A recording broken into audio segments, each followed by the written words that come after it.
is the Uncalled Podcast. Your home for sports, news, pop culture, tech, and the obscure. And of course, your host, Michael Myers.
Welcome. This is the NBC podcast. Hello, if you're on YouTube, just silly Uncalled out there. I'll get that attention. It seems like a big issue.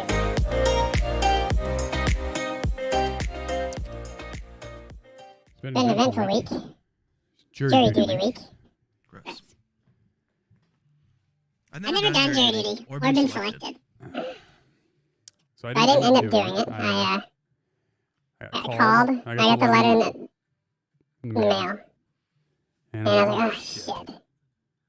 And before, when I lived at in the same county before, it was you just called once and you were done. Well, this time, now you have to call every day after 5. And they tell you to not report or to report by 8 a.m. Oh, how long? You have to be on call for a week for it. Oh, wow. So Sunday night, I'm thinking, shit.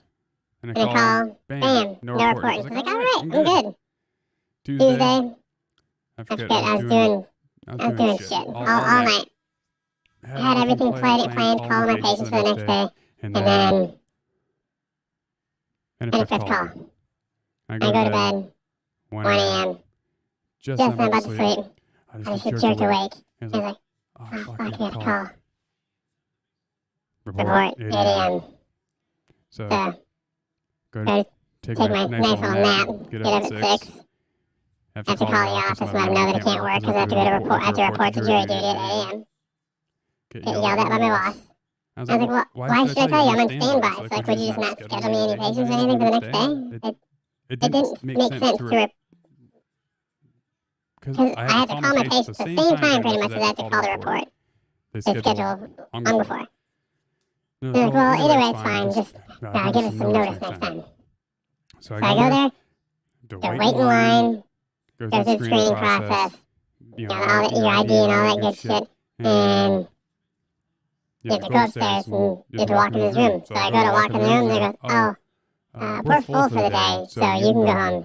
You're done. What? Wait. You make me report. I have to leave work. I have to call off work. In business attire. Which, they tell you business attire? Let me tell you. You know when they're showing up in business attire, I was so overdressed when I got there. There was a guy there in fucking sweatpants. There's girls in flip-flops and just like leggings. Like, this is... Do people not listen to the message? So, I'm thinking, hey, should I just not tell my boss and just be off today? And I was like, well, I'm a better nurse than that. So, I go and I work. And I've been calling every day after 5, and I haven't had a call back. Haven't had a report yet. I bring that up because I forgot to call again today. Until just before I hit the fucking record button. As I'm trying to activate Nicole's iPhone, which has been a bigger headache than I thought it would be. Because Nicole updates absolutely nothing. Her iPhone, wrong iOS. Because if you can't use the phone and do like how they do the Apple Watch, where you like take a picture of your phone that you're trying to update, you have to do it manually. So I go to do it, and I go to do it manually. I plug your phone into the fucking computer.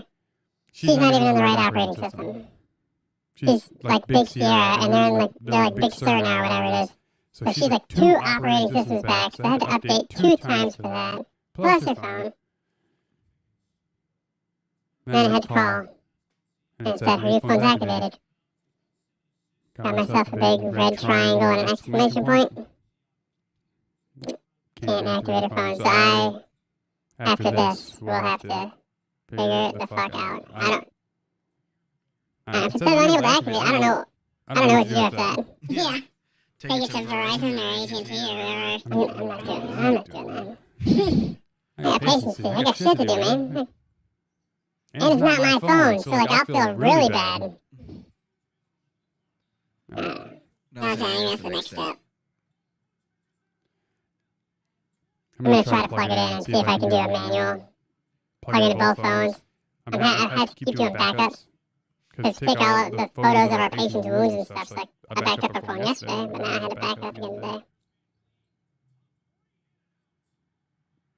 Alright, this Bulls game that's on is getting pretty interesting here as the time winds down. Bulls went down from down 10. Now down 4 with about 40 left. It's a good game. Good game, kid. What's your week been like? Pretty standard. Just working, typing up cold reports. Getting ready for court week next week. Like 6 hearings or something. Fun.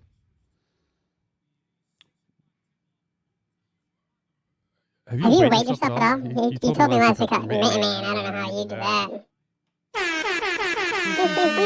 I don't know how you can go on a diet and like, have you weighed yourself yet? Or are you just like, I'm just getting in shape, that's where it's gonna be?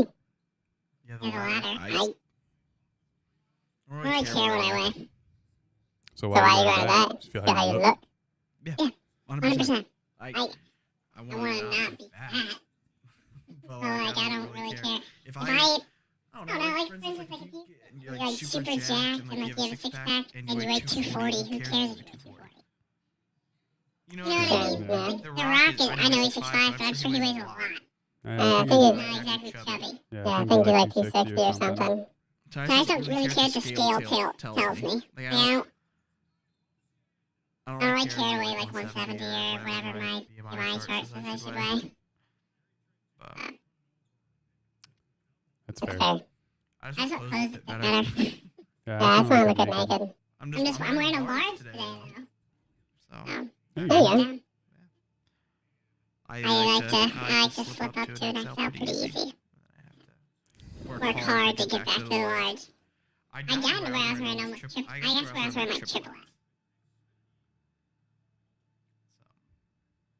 'Cause I I got got about about to, like 290. 290. That's That's a lot. That's a big shirt. Did Did you keep any of them?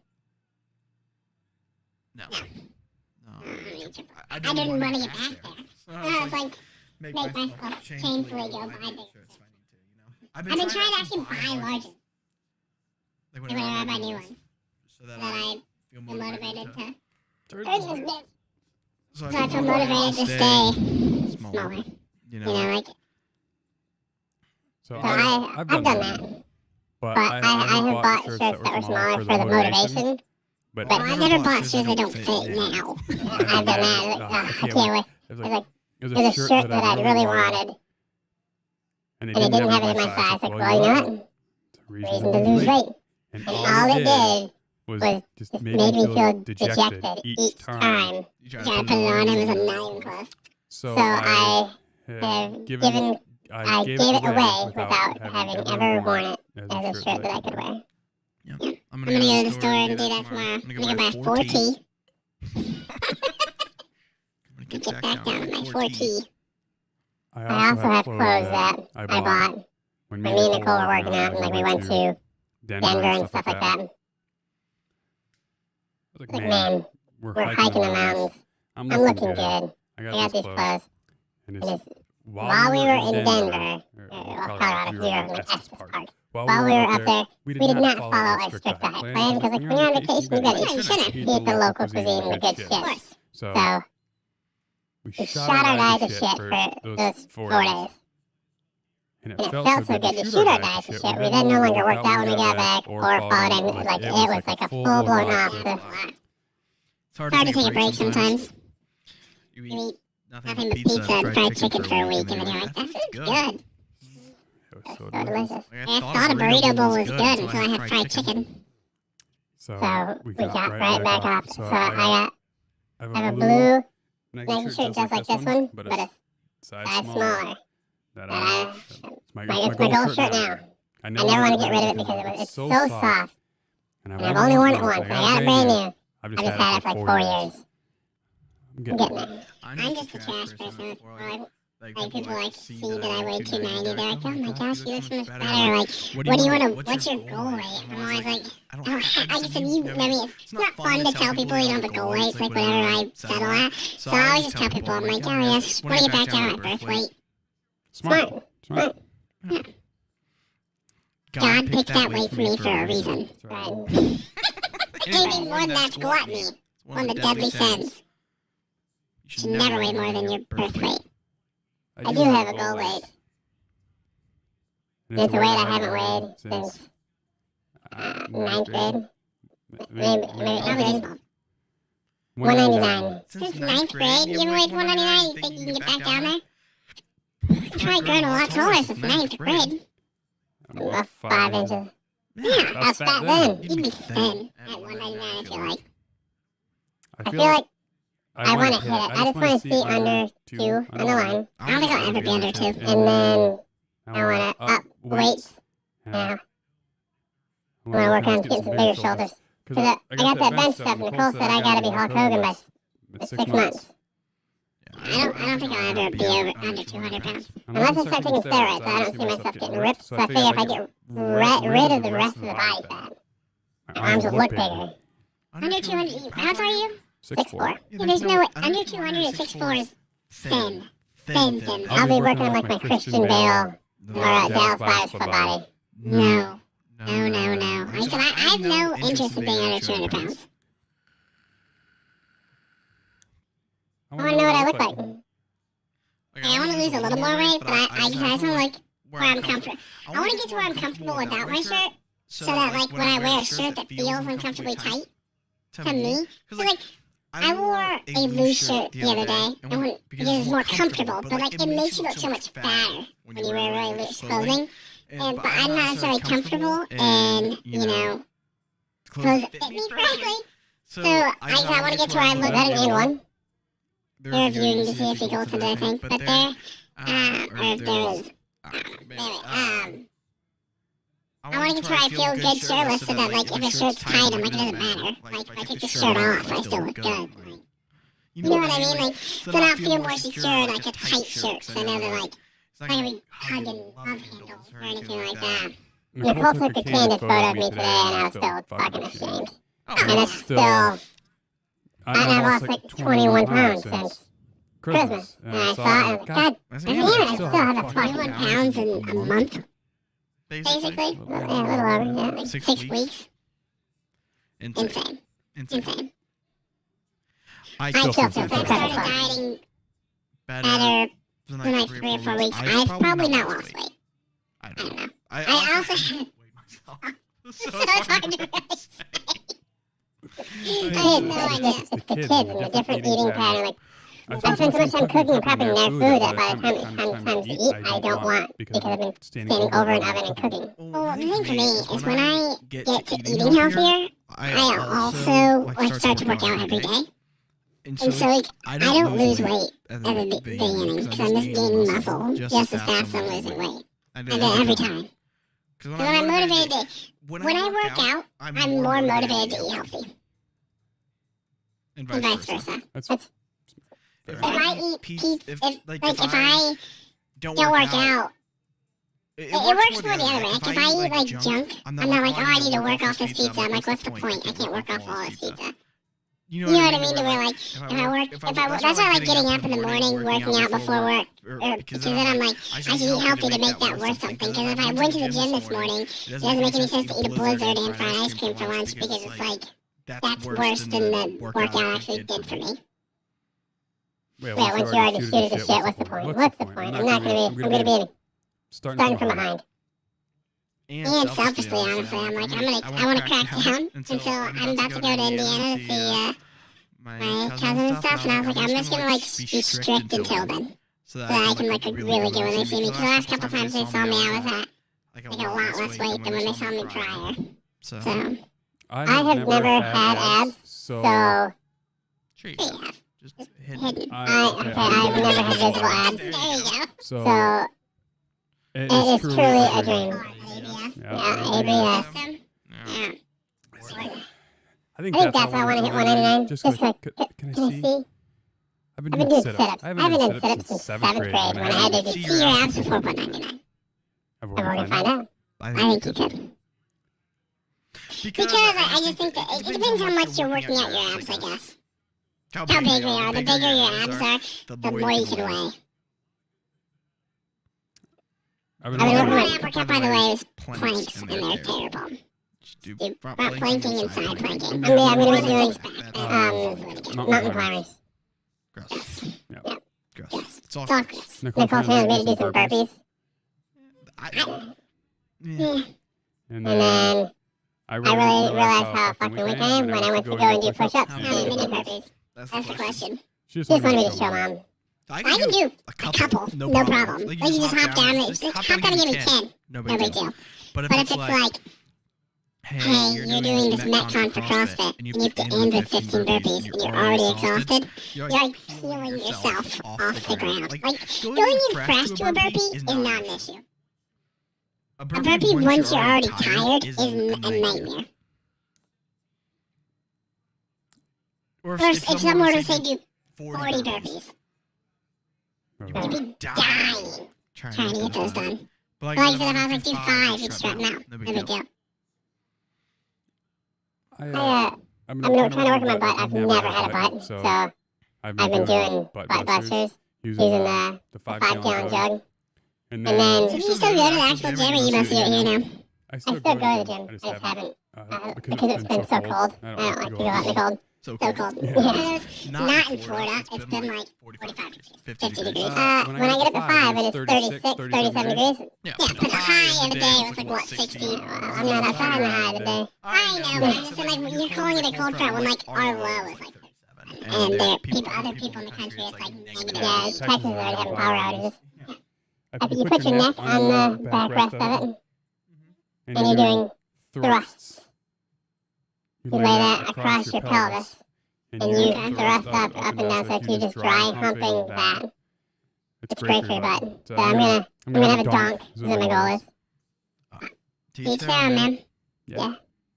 I don't want my pants to slide down my back anymore. I'm noticeable. I don't care to be able to lift a lot of weight. I don't care to get to any certain weight. I don't care to get super bulky. I don't have any goals, which makes it hard to stay motivated in a way. I just want like to be the person who like takes his shirt off and no one's like, ooh, look at that fatty. That's basically it. Yeah, I just want to be the fat dad. Yeah, I just want to be the, because kids are ruthless. And I don't want Marshall to be like, oh, your dad's fat. You're talking to Marshall. Yeah. And if I get to where I take my shirt off and people like it, like that's a plus. But also, I'm no longer single, so I care a lot less. Another reason to not care. I just don't. I'm gonna look like that guy. Just, yep. Yeah, it just causes you more problems than anything. If people think you're attractive and you're married, it's just like, awesome. That's fun. It's another thing I get to deal with. It would be nice to get so attractive and in shape. Like, what are you doing with her? I'm sure Nicole's been asked, like, him? Really? That's just accepted. Girls always are the dipper. All women are kind of pretty. And that's what it comes down to. All women are beautiful in their own way. All men are kind of gross. Something is gross about every man. And if they're really, really attractive and they're perfect, it is easier. Something's gross about their personality, guaranteed. Yeah, there's a lot of... Like Ryan Reynolds wants to put it in your ear. Like, just like something like just super weird. Jesus Christ, they got the starters from Toronto. In the triple overtime, they played 58 minutes. Like, oh, jeez. They play, man. There is no bench. Nick Nurse, like, he just likes to run his people to the ground. Like, Allen Iverson, who used to play a bunch, like, I feel like he would have played, if he played on this team, he'd have played all 48 minutes, and then after the game, Nick Nurse would be like, go run for some wind sprints. You missed 3 free throws. DeRozan's looking cold. Let's see here. Oh.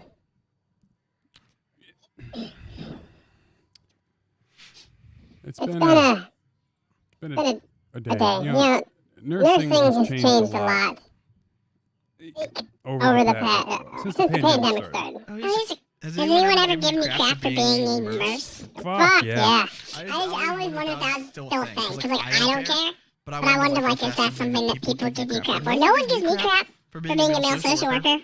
I've never gotten any flack for it whatsoever.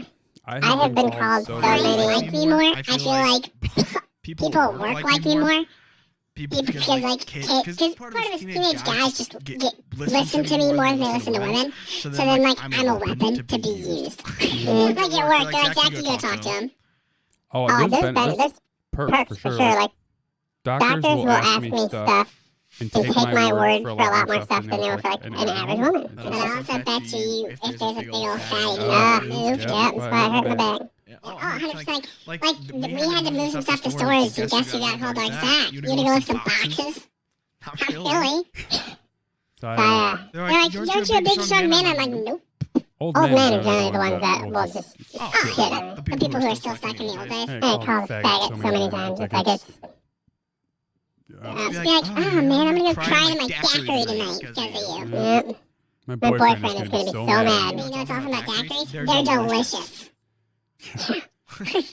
my dad looked at it, like my dad was talking about, because me and my dad went out to a place, and I got an AMF, which, you know, adios mother trucker, and it's just basically a Blue Long Island, and my dad was like, you're gonna order that out? I was like, yeah, why?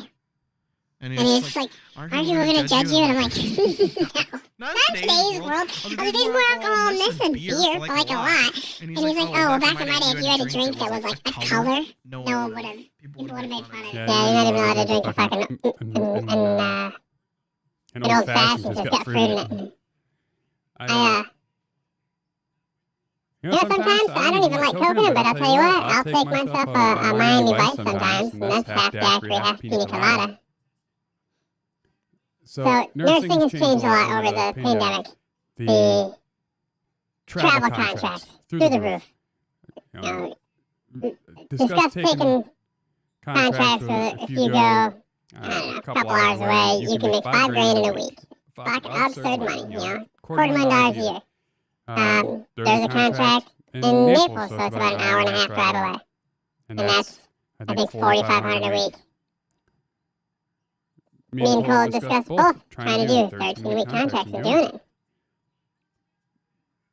Apparently, Republicans are very much capitalism, free market, unless the people who pay to get them in the office don't want free market capitalism. Brings me to this. Some fucking Republican congressman, Thomas Banner, has submitted to try to get a maximum payment for travel nurses. And it's ridiculous.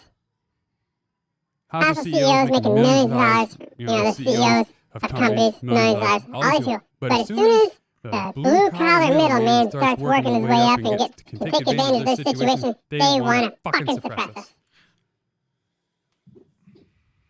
It's weird, man. It's a weird fight to power. It's a weird day when, I just don't get it. I also saw, I don't know if you saw,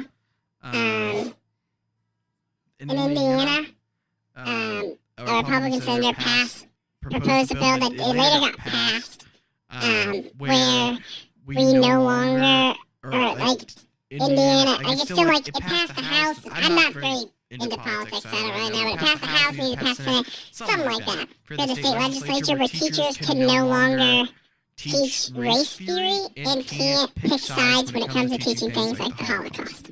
So they can't come out and be like, it's bad. They have to like they have to remain neutral in all things race and race discrimination. That was Indiana.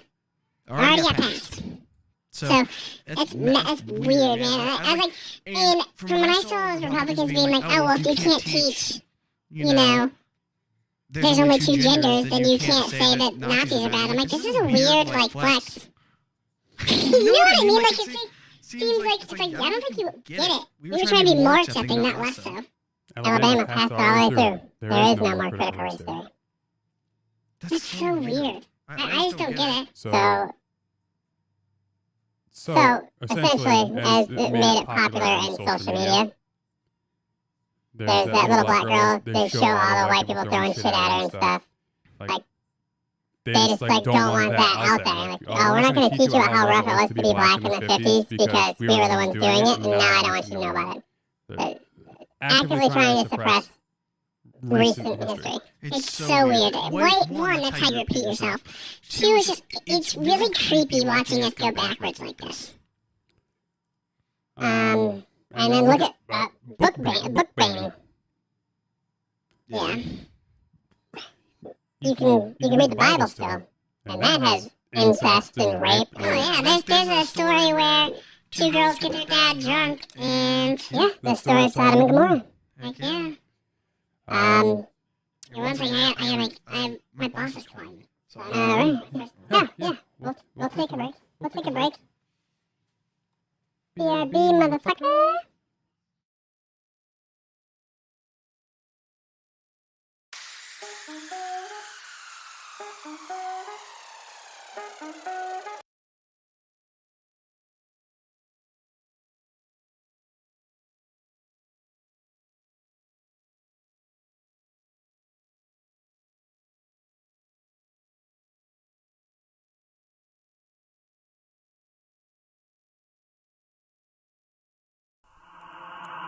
I've been drinking Kool-Aid cameras like I did when I was 9, 'cause I like to pretend that I haven't lost the tie. In the end, the nostalgia, though it tastes fine, I can only drink a couple 'cause it feels like a lie. We play Halo and we'd lay low in our basement until the sun began to rise. We would go to school but not learn too much, 'cause it's hard to read when you've got tired eyes.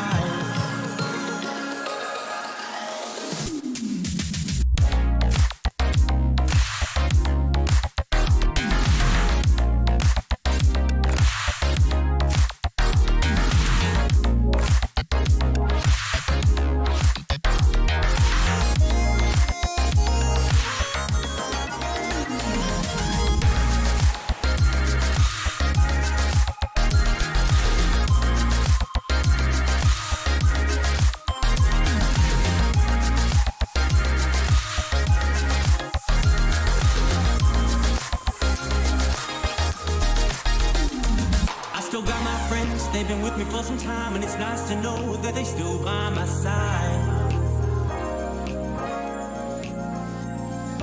Friends are like stars, cause no matter how far, when it's dark outside, they will be your light. We played Halo, and we'd lay low in our basement until the sun began to rise. We would go to school, but not long too much, cause it's hard to read when you've got tired eyes. Months go by, the time it flies, past the days that we drink Kool-Aid in the summertime. Years go by, the time it flies, past the days that we drink Kool-Aid in the summertime.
Supposedly, it was like some minor, like face-to-face visitation thing that she was monitoring. But she supposedly was just curious if I was just happened to be working right now. And I never just chilling, just typing notes and stuff at 10 p.m. because our office hours are 9 to 5. And I mean, there's times I work before that or after that, but that's usually for visits. Otherwise, I don't do notes late in the night. Like, I can just do them from 9 to 5, you know? So it's super strange. I don't know what she's doing, but whatever.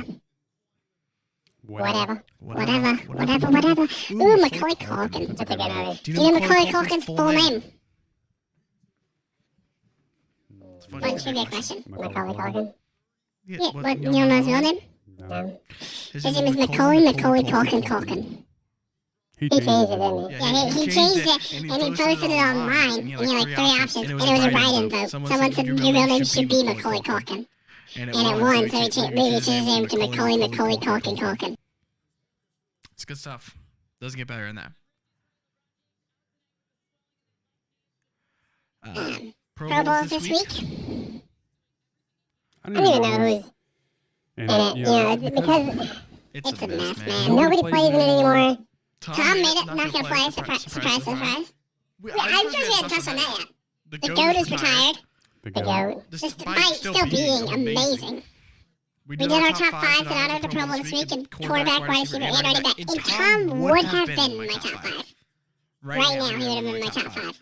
And he's not now because he's not in the league, but he would have been. So that's why it's shocking to me that he retired. It wasn't like Peyton Manning where he was running on fumes and his arm was a wet noodle at the end of his career. Like Peyton was carried to that late championship with the Broncos.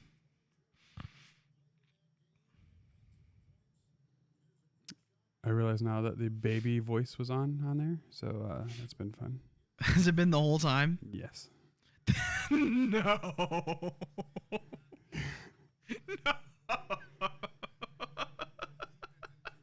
That's embarrassing.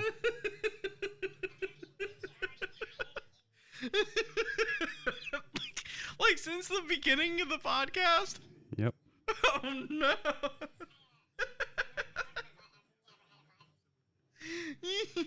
Dadgummit. It's embarrassing. It's so embarrassing. How many minutes are we in? 37 minutes.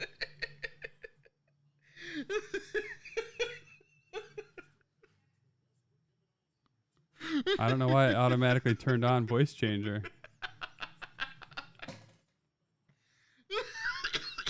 At least you know it works.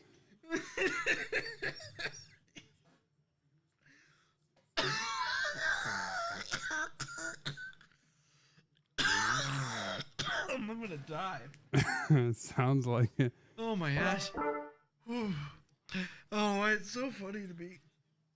See, like deep voice, I'd have been okay if it was deep voice. Instead, it was baby.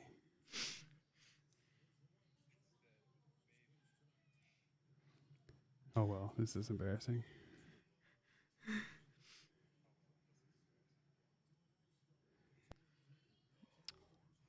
You decided to pick the Lakers? Okay.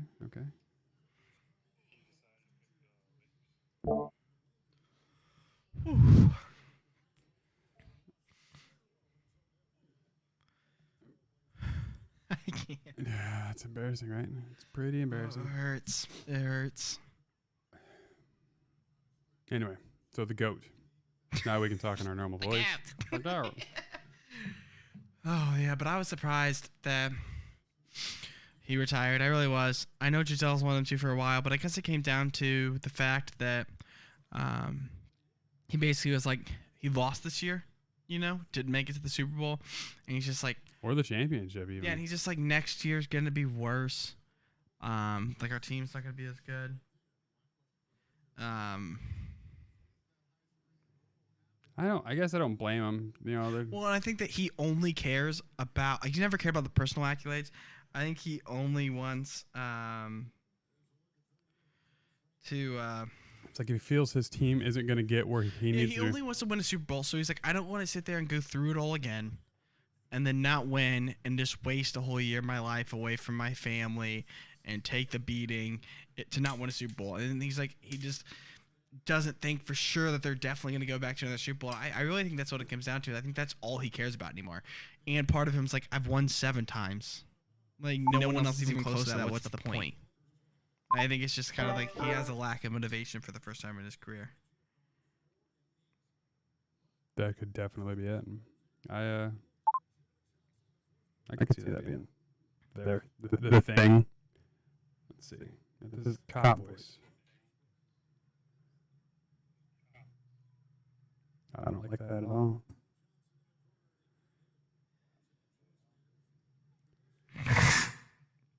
Yeah, I'm excited with another Pro Bowl. I thought it was smart for us to do. Top 5 QBs, wide receivers, running backs.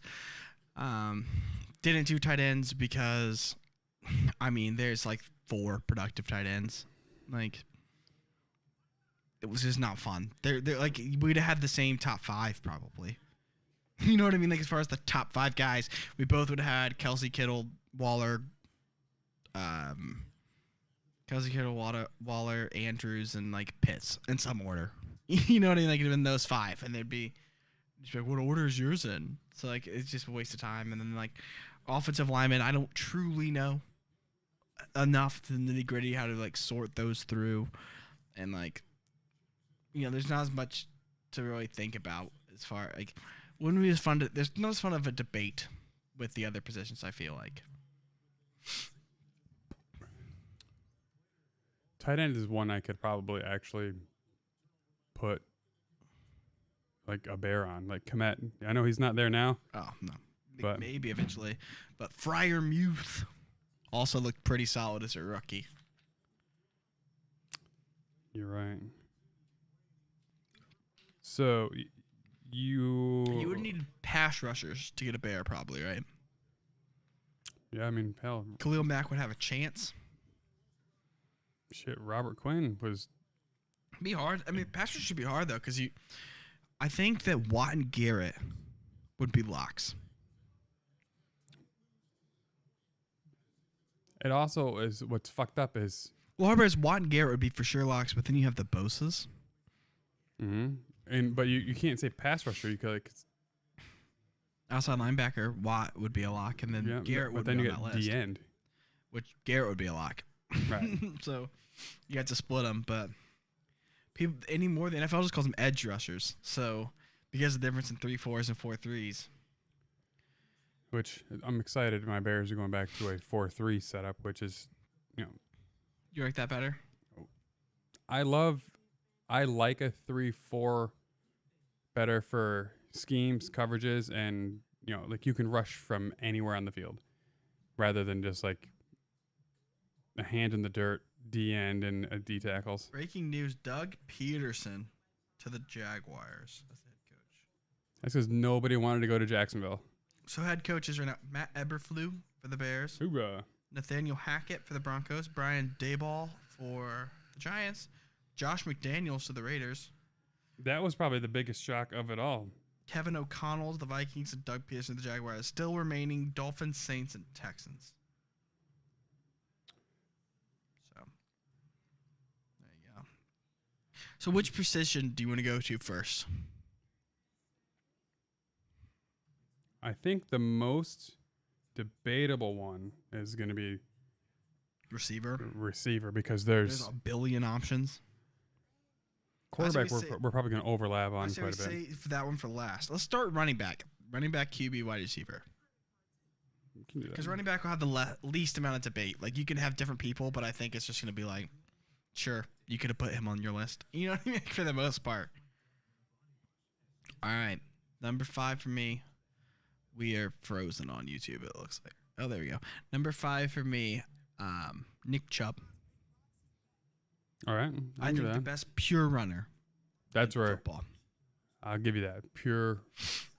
He's non-existent in the pass game. That's why he's 5th. But he is the best. Like, between the tackles, line him up. We're going to hit it off. I think he's the best. He's my honorable mention. Oh, that's fair. Number 5 for me then, really because of the opposite end of the spectrum, I went Eckler because such a beast in the passing game. He's good. He's electric. My number 4, I have Dalvin Cook. Me too.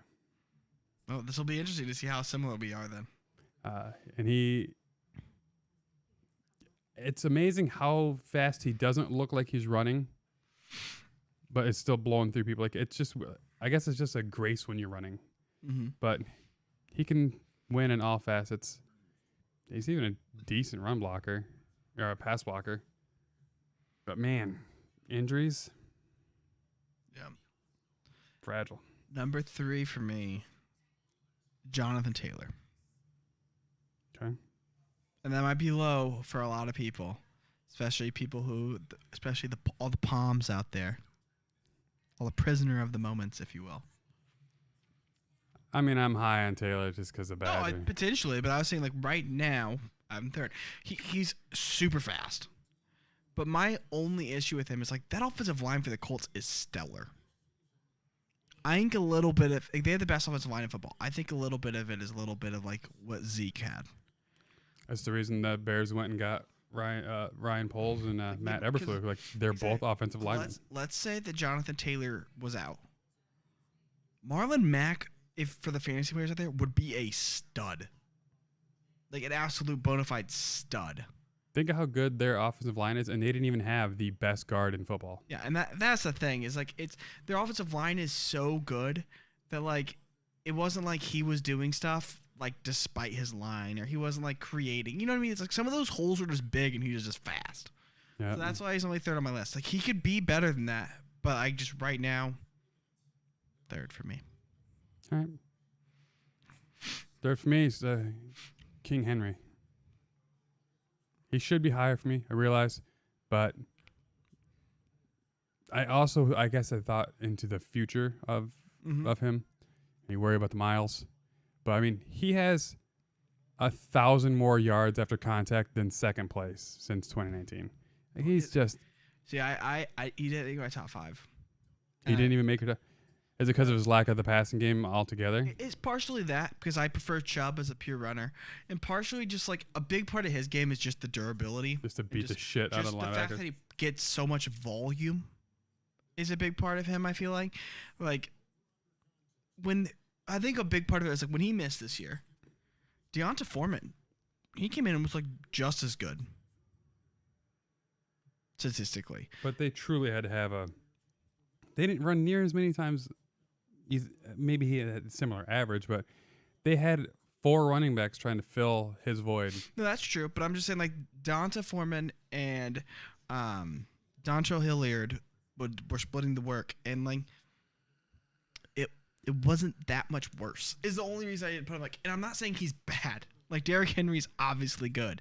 You just think a committee can take his position. Yeah, and he's again a 0 in the passing game. So like it's one of those things where I just think that he's easier to replace than like some of my top guys who are a little more dynamic. Derrick Henry also doesn't fit in most NFL systems anymore. No, he's a grinder. Like he's someone who he needs to carry the ball 30 times to be effective.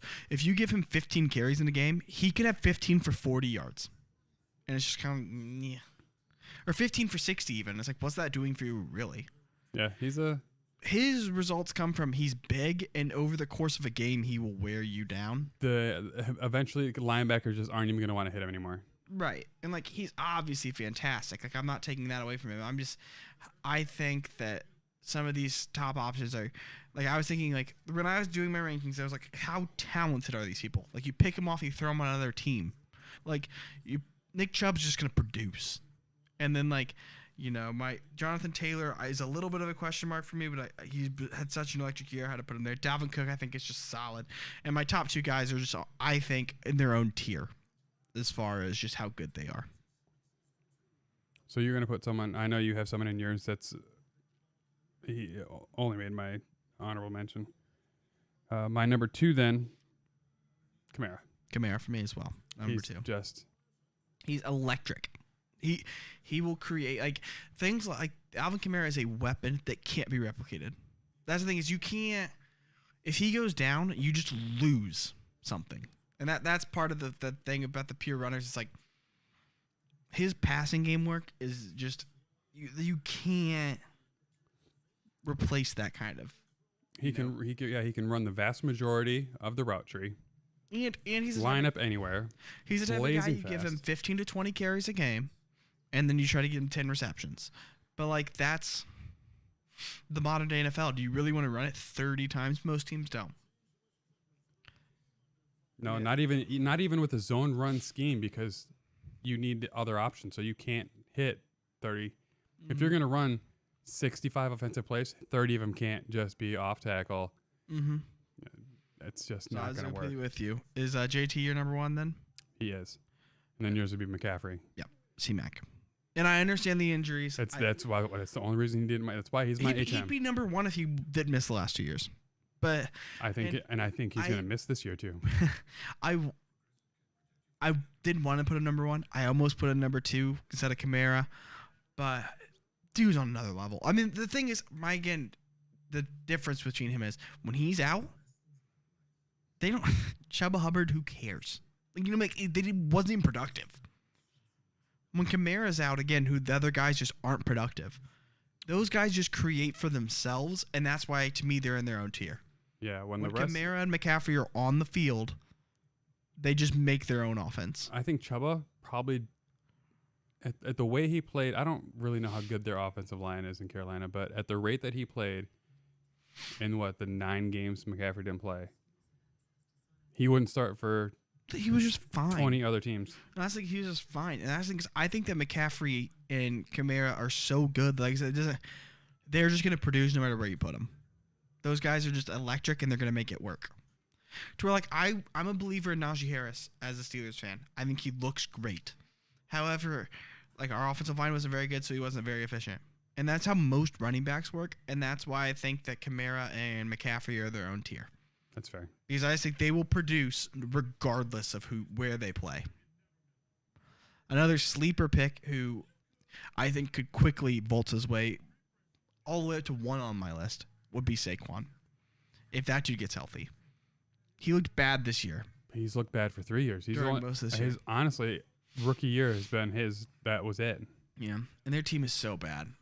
Very few guys can produce on teams that aren't good.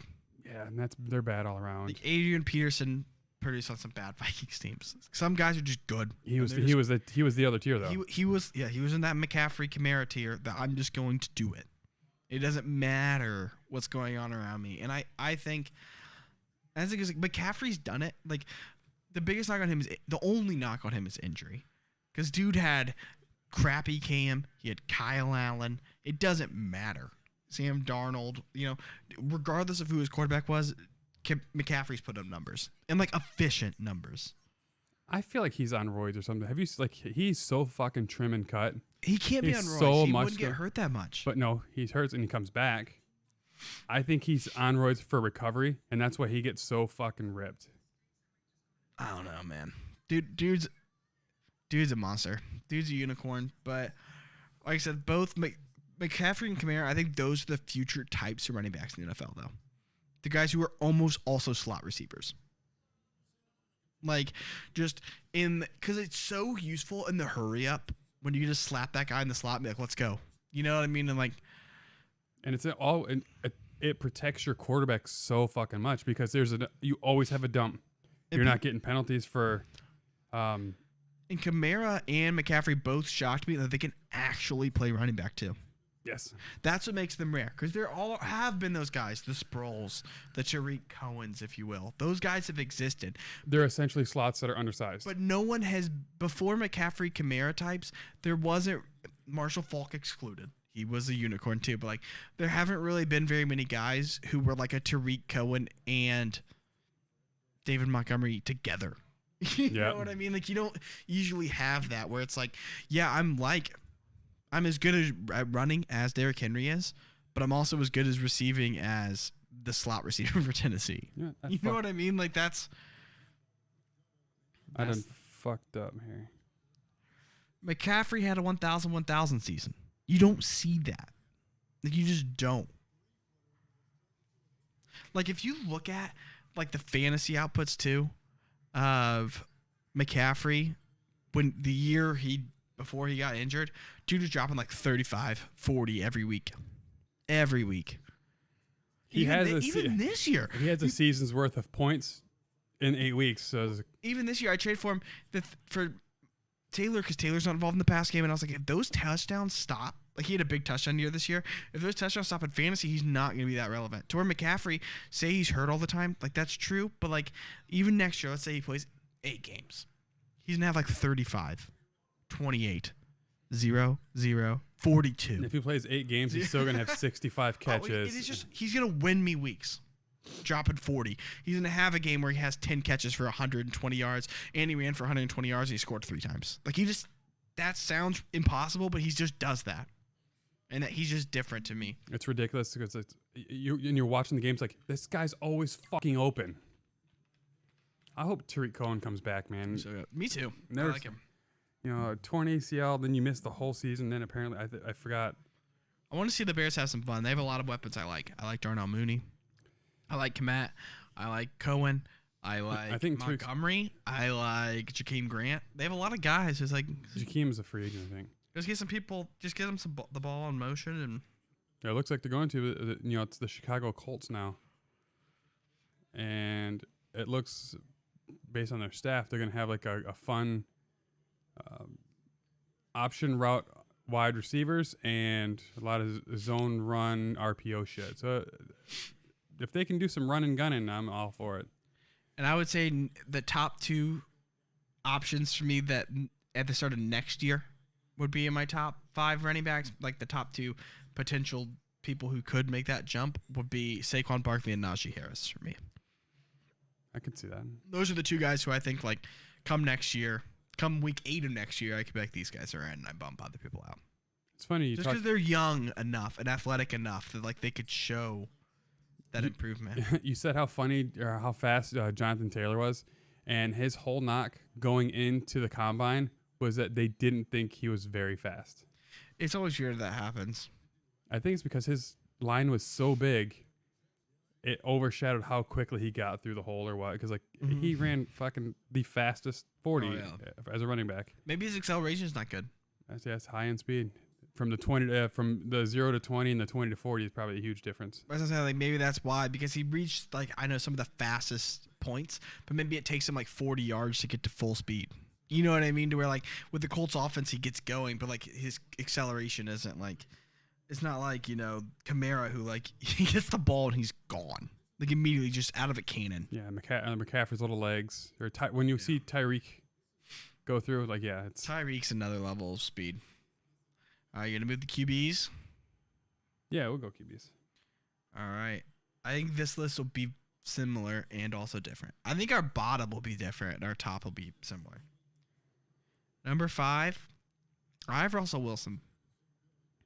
Okay. And I think it's fair not to have him based on some of this year, but I think a lot of that was injury induced, and I still think he's a stud. 5, I'm ashamed to, because I didn't look at the stats going into it. 5, I put Mahomes. I realized Mahomes should be higher. I realized he should be much higher. His inconsistency this year threw me off.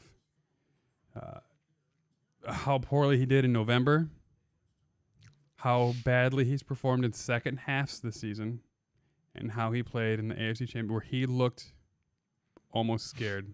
There was no one open at the end of that game, man. Yeah, I realized they were doing moves. They were doing 8 drops. There was just nothing there. But that's on the receivers. That's on Tyreek, who I think is overrated. He's super fast, man. But there were times Mahomes had the ball for 8 seconds. As fast as Tyreek is, he should have been able to find some grass. He's scary once he has the football in his hands. Mm-hmm. But he had no excuse for not being open on some of those plays. It made no sense. The Bengals defense is okay, but they're not that good. There was a lot of times I was like, that's not on Mahomes. He made people miss. He scrambled, just no one open. The coverage is amazing, not taking it away from the Bengals, but it's disappointing that Tyreek somehow could knock it open after all that time. And Tyreek's also not the type of guy you're just going to throw a jump ball for. You can't. Yeah, you have to throw it to a zone, and he'll catch it. He'll get to it. He's not going to win the battle. He's kind of, in a way, almost a one-trick pony. What's Tyree Kill's contract like? Because big and fat. How many years has he got left on it? Oh, he just re-upped. So probably 4. Because him and Kelsey and Mahomes all just got re-upped. 3 years, $54 million, 35 guaranteed. When did he sign it? He's under contract just through this year. Yep. He's also 28, so I don't think they should re-up with him, personally. Not for 18. That's crazy. Because I think that's why... By the way, I do believe when Hill is gone, I think he's going to be a nobody. if he goes somewhere else. You think he's made by? I think he's talented. Like, he's more talented than a lot of just fast receivers. But I think Mahomes unlocks a lot of Tyree Kill's skill set by extending plays, by being able to throw it 60 yards across his body to the other end of the field. That's who I want. McCole Hardman. Considered as fast as Tyreek, not as evasive. Mm-hmm. Younger. And he's growing. He's getting his route tree down. But he is who I want next year. I would take him over Hill at this point. And like I said, I just think that when Tyree Kill leaves, I think it's going to be like, oh my gosh, we thought he was like a, top 2 or 3 receiver in football, and then, he leaves Mahomes, and like if he plays with Tannehill, what's he going to do? Nothing. If he played with Ben this year, he wouldn't have looked good at all. He'd have been catching. He'd have been useless. He'd have caught 45 screens this year for nothing, because teams would just be lined up to take that away because he wouldn't have time to get up to speed. Tyree Kill is Dante Hall without Mahomes. Yeah, no, I agree. Like, he's Devin Hester with slightly better hands. Like, it's just like, I'm not trying to take away from him. He's incredibly fast. He's an awesome weapon to have on your team. But without Mahomes, without Andy Reid, I'm not sure he works. Might not. He's the Deshaun Watt. He's the Deshaun Jackson of the Eagles in 2007. Deshaun was good though, because he's still scoring with the Raiders. He's like $1 billion. Yeah. Old. But that's the role he filled, that he blow the top off. It's just a deep threat, and that's fine. Like I said, people get carried away because like, oh, Tyree Kill had 17 touchdowns. He's the best receiver in football. He plays with Mahomes. Like, Brandon Stokely scored a bunch of touchdowns for the Colts one year. I don't think he was necessarily one of the best receivers in football, right? You're right. I mean, who was it? Who was the duo with Peyton, and who were the guys with Peyton in Denver? I know Demaryius Thomas, who was actually pretty good. Who was the other receiver in Denver? Brandon Stokely. That was that. The first year in Denver, he had Brandon Stokely. Yeah, but that's not and Wes Welker. Wes Welker, yeah. So like, which Wes Welker was good, but I think again he put it Tom and Peyton, but then Julius Thomas, the tight end for that Broncos team, who was nothing most of his career, just a big, good hands guy, but like he had more touchdowns, I think, in his first year in Denver with Peyton than he had the rest of his career. They had another Emmanuel Sanders. When did Peyton play with Emmanuel Sanders in Denver? Yeah. But Julius Thomas is the one I was thinking of, where people were like, he might be the best tight end in all of football, and then he went to the Jaguars and didn't do a thing. He was also hurt a lot of the time, yeah. And that's the thing, is like, but still, it's just like, sometimes you gotta be careful when you try to separate these quarterbacks from the receivers. Like, I think more often the quarterback makes the receiver than vice versa, though. People want to say, oh, they make each other. Somewhat. But, like, it's pretty evident. Like, when Antonio Brown played with Ben, it was pretty evident that Brown was exceptional. And that even when Ben was out, Brown was exceptional. But there are guys who make it obvious. And then there are guys who the quarterback is just good. And I think it's more the quarterback than the receiver. I think AB is one of those exceptions to the rule. No, 100%. And like Calvin Johnson, you could tell when you watch Calvin Johnson that no one was making him better. He was just a freak. Yeah. And you could tell. I think you could tell, but I think we get lost in guys like Tyreek, who or honestly score a bunch of touchdowns. Julian Edelman. He was not exceptional. Tyler Lockett, I think, gets a lot of credit, and I don't think he's. I don't think he's same as DK. I think a lot of their skills are made by Russell with his beautiful deep ball. Yeah, his ball placement. But Megatron, he had 2 men lined up in front of him at the line of scrimmage, like that. It was on him. Number 4. Number 4 for me, I have Justin Herbert. Me too. He's again. He could be number 1. He should be my number 5. I mixed up, and that's because I wrote like 10 down, and I just misplaced it. I would put Herbert as my 5, not Mahomes. But we'll go for Herbert. We're going to agree on that. I think he's got nothing but fucking great. He's a stud. Like built like a brick shit house. He's going to be good. His arm is it looks like it's just getting stronger and better. Number 3 for me is Aaron Rodgers. Number 3? Okay. Not for much longer. But where do you he's still good, man. What's going to happen? He's going to be a Packer. It's crazy. Every year. It's a lot of fun to say he's going to go somewhere else, but I really think he's going to be a Packer at the end of the day. He keeps talking about, I'm not going to drag it out. It's not going to be this and this. A week after the season, and it still sounds exactly like it has the last 3 years when it talks about what am I going to do, where am I going to go. Yeah, I think he's going to be a Packer when it's all said and done. They said they promised him that he'd get a leave and all this stuff, but they're not going to let him leave for nothing, and I think he ends up just being a Packer at the end of the day. Maybe so. I don't see where he would go. The rumors he has, I think, full no trade clause. The rumors are Pittsburgh and Denver are the most popular 2 landing spots. But I'm like, what's Pittsburgh going to give? We shouldn't give our first this year for him. We'd have to, though. You have to give multiple firsts probably for Rodgers. Why can't it involve a trade, Jimmy G? They're seeking trades. Because they want Jordan Love. The Packers do. I don't think that's smart by them. Supposedly, that's what they want. So you trade him to... Like, the rumor for the Broncos is that they'd give him 2 firsts and Jerry Jeudy. Then who's he going to throw to? Sounds like his personal problem. Cortland Sutton. I don't think the Packers care about that, but Cortland Sutton and... the tight end. They got the tight end. Noah Fant. And Tim Patrick. But... Oh, and Tim Patrick underrated. But yeah, I think in reality, though, I don't think he's going anywhere. It's just not very often that you see star quarterbacks traded. The poor Packers, though, as much as I fucking hate him, it sucks the situation they're in. Mm-hmm. Dionte, he won't sign if Rodgers goes. They can't afford to sign into a deal. And that's why Pittsburgh is one of the higher rumored ones, is Pittsburgh could sign Dionte as well.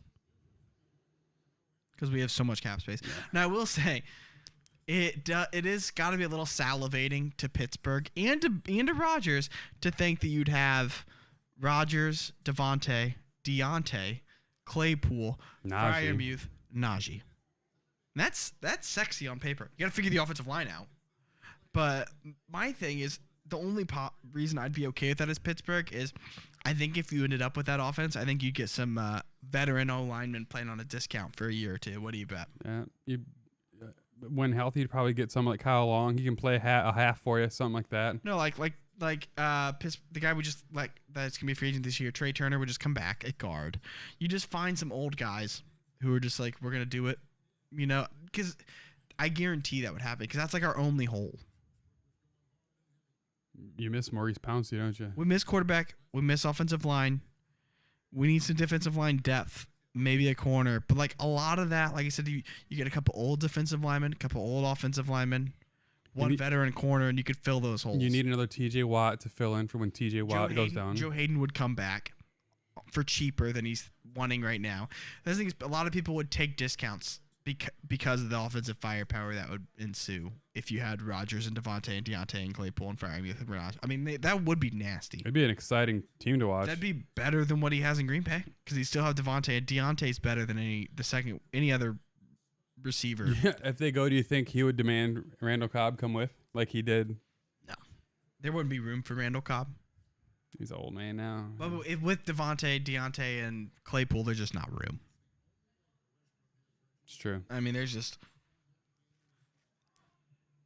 I'm hoping the Bears trade. Dumbass me just thinking random here about trades. The Packers signed Jalen Smith from the Cowboys because they cut him. He got picked up as an he made it through waivers. Got picked up by the Giants on a nothing deal. I want him with the Bears when they switch to a 4-3 defense. I think he's going to be a fucking beast. That's what he played in. Anyway. Who was your 3? My number 3 is Josh Allen. Okay. It's gonna be interesting to see because you've already. My number 2 is Josh Allen. Just to that's go into that. So. I didn't put him at 2 because now I'm curious to see how he does with a different OC.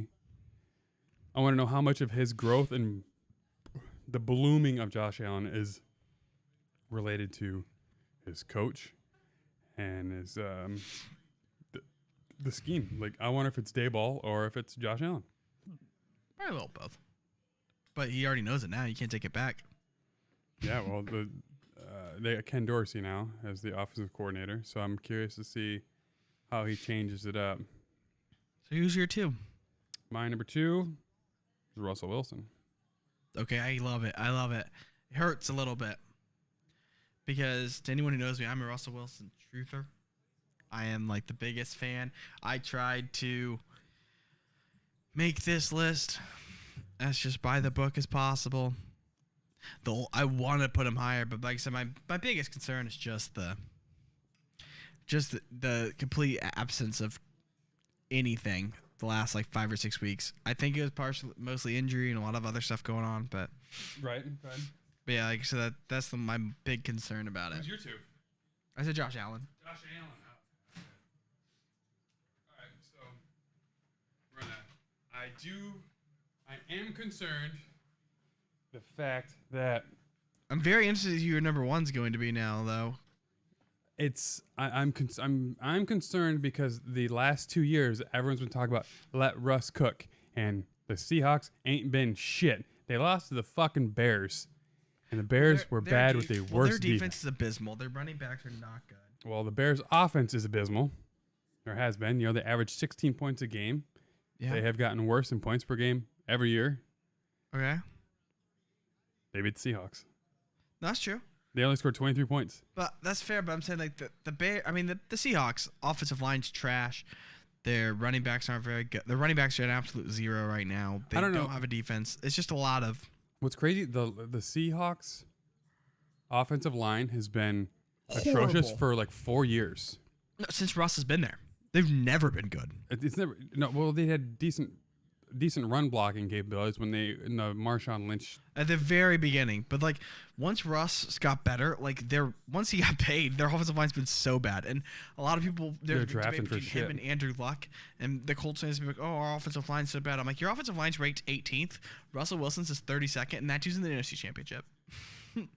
Like, cause he was so elusive and mobile that he would just avoid guys who would otherwise have sacked him. and now he's a little bit slower. 10 years in the league now.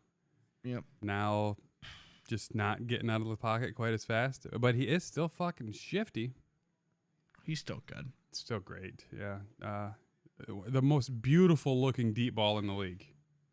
There was a year, like 2 or 3 years ago, where he had every single touchdown on his offense except for one. They had one rushing touchdown that wasn't his. Wasn't that in like the last game of the year? It was like 2 years ago, and it was just like one non-Russell Wilson touchdown on a season. That's pretty rough. That shows you that he was doing it all for his team. My number one is Patrick Mahomes, and I feel very comfortable in that. I'm very confused on who your number one's going to be. Is it A-Rod? It's A-Rod. It's A-Rod. That's fair. That's fair. I was a little worried that you were going to be a prisoner of the moment, say Joe Burrow. No. And I was going to Joe be Burrow very does. disappointed. Yeah, I say Joe Burrow does everything well, He's very good. but I don't think he does like. He would be number one on my list of people who could be in my top five next year. If we do this exactly thing next year, maybe he makes the jump, and Ross and Rodgers will be on the radar eventually. I think Lamar is really good. I think Lamar is starting to be almost underrated, only because a lot of people now think he's not good. Lamar was my number 3 at first, and then I had to rearrange things, and then with the emergence of Herbert, he's the one that had to push Lamar out of it. Lamar would be 8 for me right now.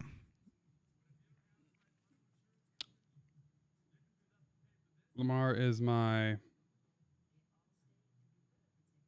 I have Kyler 6th, Burrow 7th, and then Lamar. I had Lamar 6.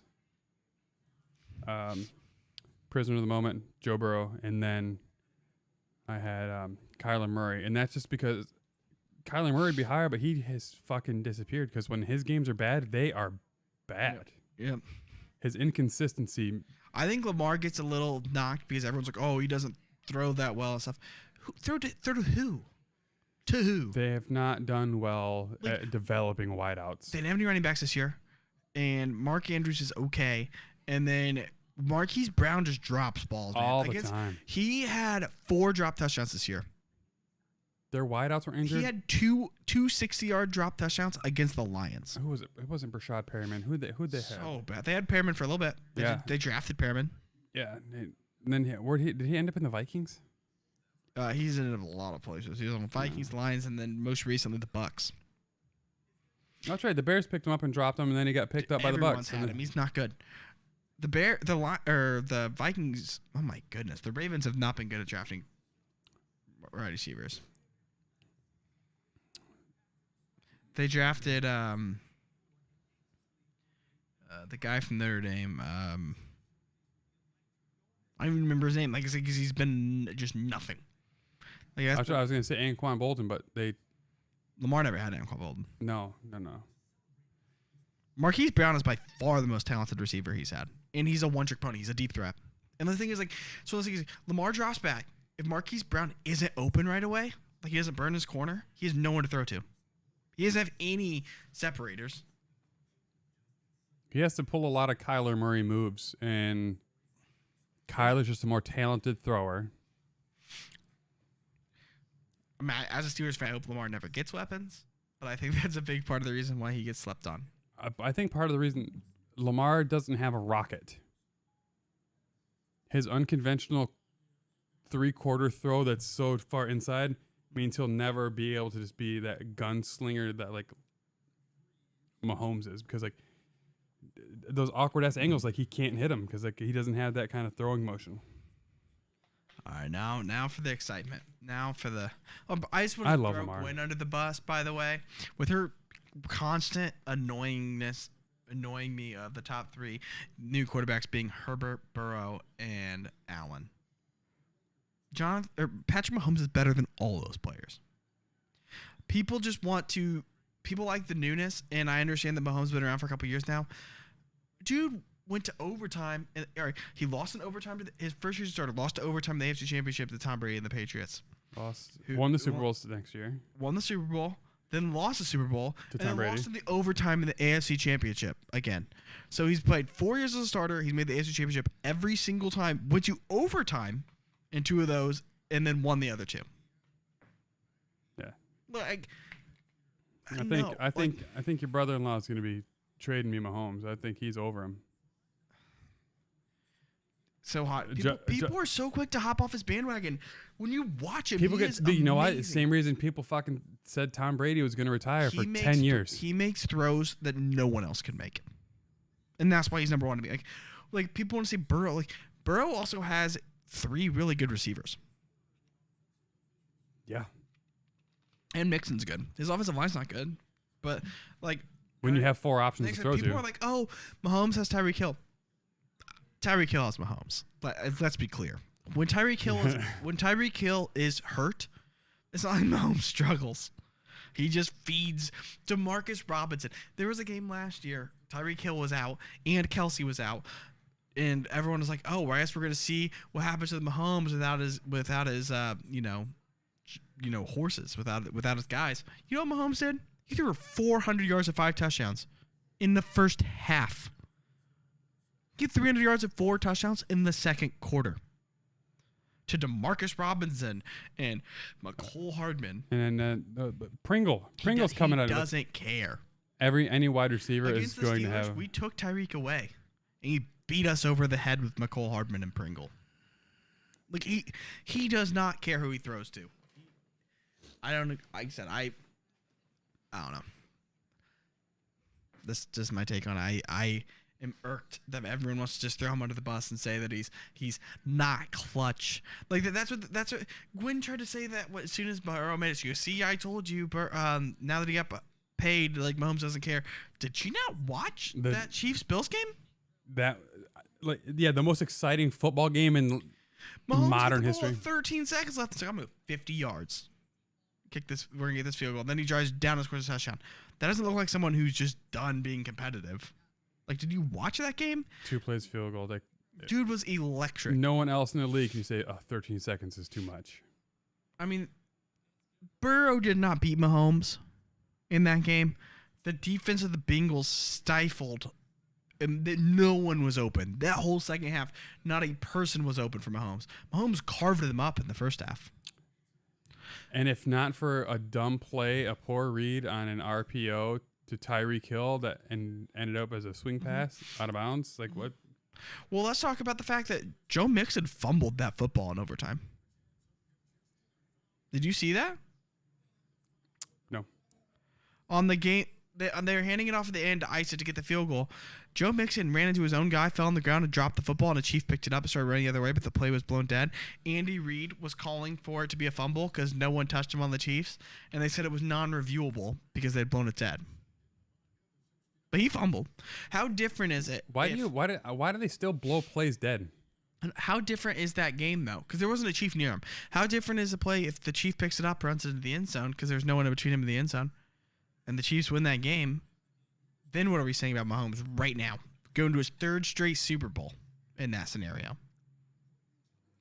He's the only one now that has the chance to be the next Tom Brady. That's the thing, though. Is like I think that conversation is very different. We overreact in today's world way too fast. Yeah, FOMO, and prisoner of the moment. With LeBron in the NBA, he was the best player in the league, no arguments, for like 16 years. And people wanted to say, "Oh, it's Kobe." No, it's not. It's LeBron. Durant. Oh, it's Durant. It was never Durant. Durant was never the best player in basketball. Who was the better draft pick, LeBron or Carmelo? Yeah, it's Paul George. It's Derrick Rose was like a thing for 2 years. Yeah, 2 years. Of not debate. as good. Like Steph. Everyone wanted to be the fact that Kawhi Leonard, the fact that there were like 8 different guys who people had arguments with who's the best player, him or LeBron. It was LeBron the whole time. Yeah, now it's Giannis they're talking about. And Giannis. It was never who's the best, Giannis or Steph. Like, if you catch that, all the arguments are like, who's the best, this person or LeBron James, this person or LeBron James. The only constant was LeBron for 16 years. People just want it to change faster than it changes. I mean, when you're that good, yeah, it does. I mean, that's how it comes down to. Like, it's hard to even compare. We're already sick of Mahomes. That's what cracks me up. Like with Tom, Tom is the only time I've ever seen us accept someone being the best for that length of time. But the funny thing is, it's only after Peyton was bad. A lot of people, there's a debate, who's better, Peyton or Tom? Who's better, Peyton or Tom? Who's better, Peyton or Tom? Who's the best now? Like Aaron Rodgers was talked about. I think that's where you go into talk about schemes versus players. People thought it wasn't until Tom went to the Bucks and won that people were just like, okay, it's Tom. Like, he's awesome. But before that, like Aaron Rodgers, like we switched so fast. People just always want to be the new shiny thing. It's like kind of the Jonathan Taylor thing. Everyone wants him to be the best running back in football all of a sudden. Like Peyton Manning is my favorite. Chill. Probably my favorite player of all time. So really, like, so it's just things don't change that fast, man. Like people, like I don't know. And speaking of things not changing that fast, I'm gonna get onto a little personal rant here about sports again. I'm gonna keep saying it. Like we got to LeBron, best player who's ever lived so far, in my mind. Probably true. That's just how it is. And if you had me rank my top 10 basketball players of all time, Jordan's not on the list. And it's nothing against him. If we're saying who's the best in their era, Jordan's probably number 1. But who are the best 10 basketball players? It's LeBron and the 9 other guys who are playing right now. I mean, like, athletes get better. Full stop. You take athletes from when Jordan played. The average offensive lineman weighed like 230 pounds. Now they're like 300. I still think I still think MJ in today, only because like that competitive edge. I think that's where he wouldn't stop. Are you teleporting him?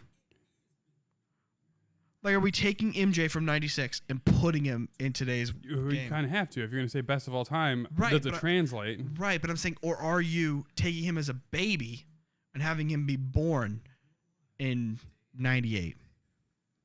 Because it's very different. Because, like, there's no way to extrapolate how he would have been raised and gone through it all and what he would have learned. He'd be a different player. But if you just teleport him, if you just take him from 96, prime Jordan, put him in today's game, he doesn't have a 3-point jumper. That's true. And that's the problem. He's not as...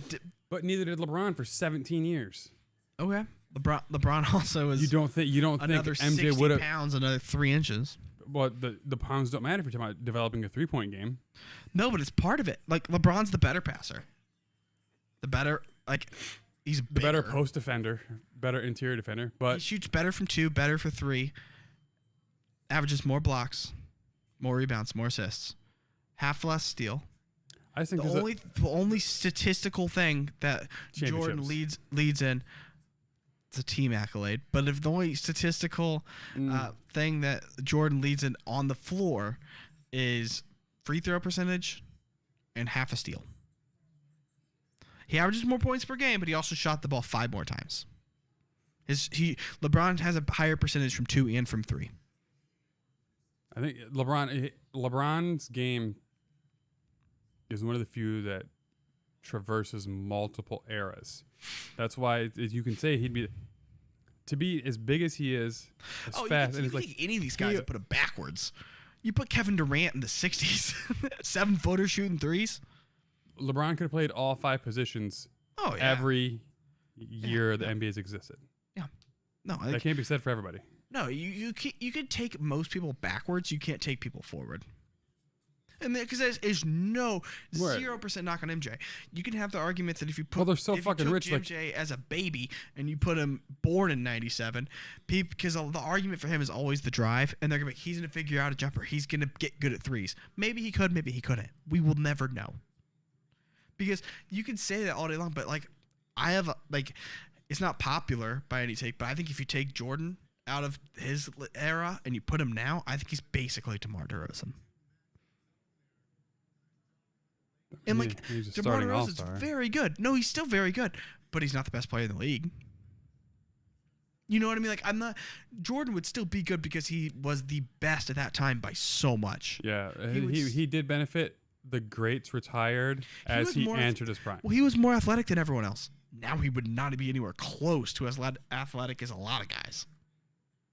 And like I said, I'm not trying. It's not a knock on him. It's just a different era. And that's where like I said, everyone can dunk from the free throw line now, but when he did it, it was unbelievable. It was when he was doing.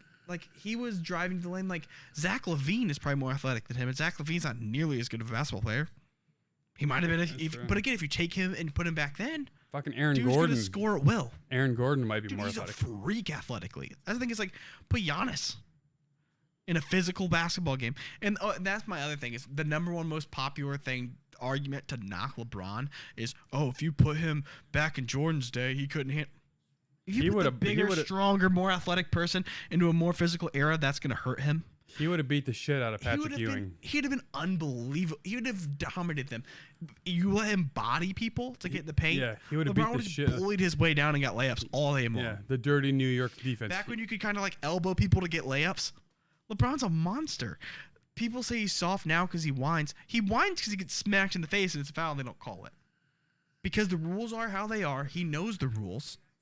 He gets fouled. They don't call it. He gets upset. It's not necessarily I'm hurt thing. It's just he's playing to the crowd. He's trying to get his calls, and everyone's always done that. There's more cameras now than ever, but like I said, it's one of those things. People always say, "Oh, Steph couldn't play in the '90s because hand checking." Well, first of all, you can't hand check LeBron. He's way too big. But people are like, "Oh, hand checking." Like they're gonna hand check him from 35 feet. You know what I mean? They would have called that then too, because at half court you can't push somebody like they think that you could. Right. And people will be like, "Oh, well, you hand check back then." At the free throw line, people weren't shooting threes like this. Like Steph, I think Steph would have with that dribbling and that shooting. You could put him in any era because he probably would have abused the shit out of Jordan. It's the thing is you can't guard people from that far out. And the thing is, back then people wouldn't have known what to do with it because no one else shoots like that. Yeah, he's fucking Pistol Pete before drug abuse. Well, and that right now, basketball, everyone's like, oh, they don't play defense anymore. Yes, they do. The problem is everyone can shoot now. You have 5 shooters on the floor at all times. Back with the Pacers Knicks, which was the glory days of basketball, all that stuff, they had 2 shooters. Starks, Reggie. No one else could shoot a 3-pointer. You know how easy it is to defend everyone when they have to stand within the 3-point arc? Yeah. And like now, corner threes, you have guys standing in the corner doing nothing, but it's like you have to stand with him. If you don't, it's 3 points. Like, and the only reason people think that, like, oh, it's just a 3-point contest, a 3-point happy. Yeah, because you know what? 3 points are more than 2. Anthony Davis, who's overrated today, is a Hall of Famer in the 90s.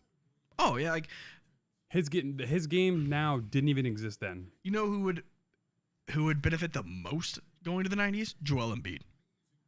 Oh, yeah. Like, because he would have been a freak. Like, now he gets punished a little bit for being that big.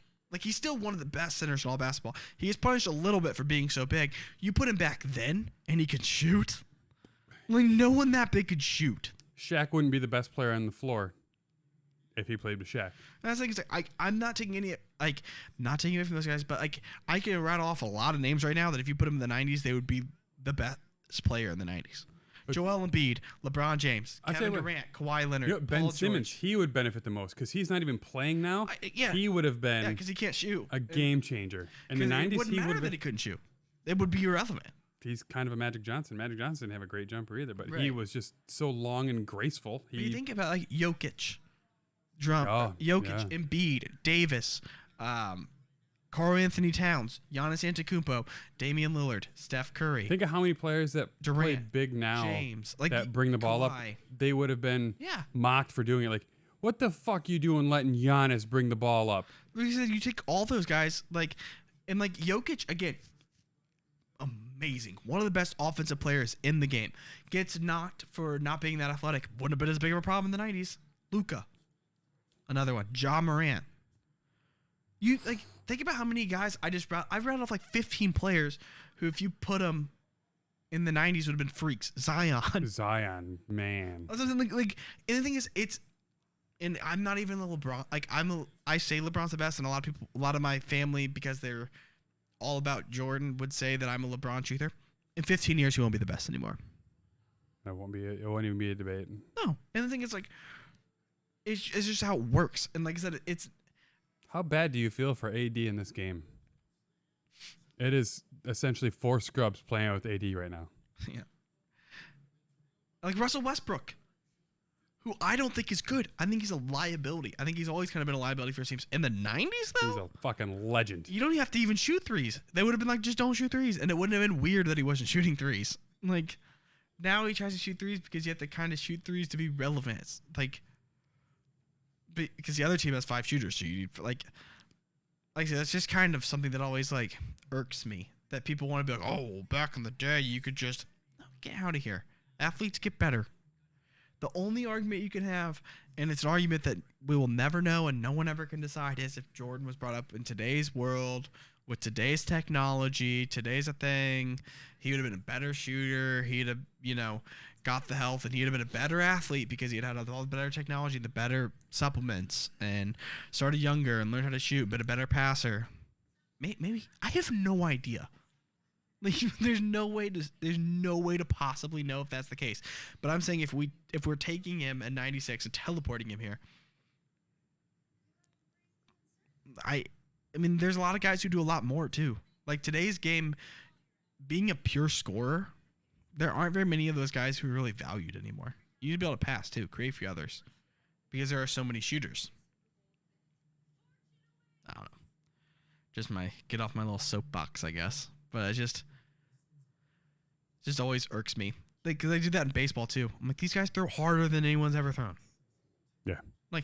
It's in baseball we can measure it because we see the speed that a ball is pitched, and football we see that the 40 times have went up drastically. You put Tyree Kill in the 80s, I think over. But dude, could you imagine how fast he would be compared to everyone else? Dion gets burned by Tyree Kill. Yes, and that's the thing is like, and there's no like.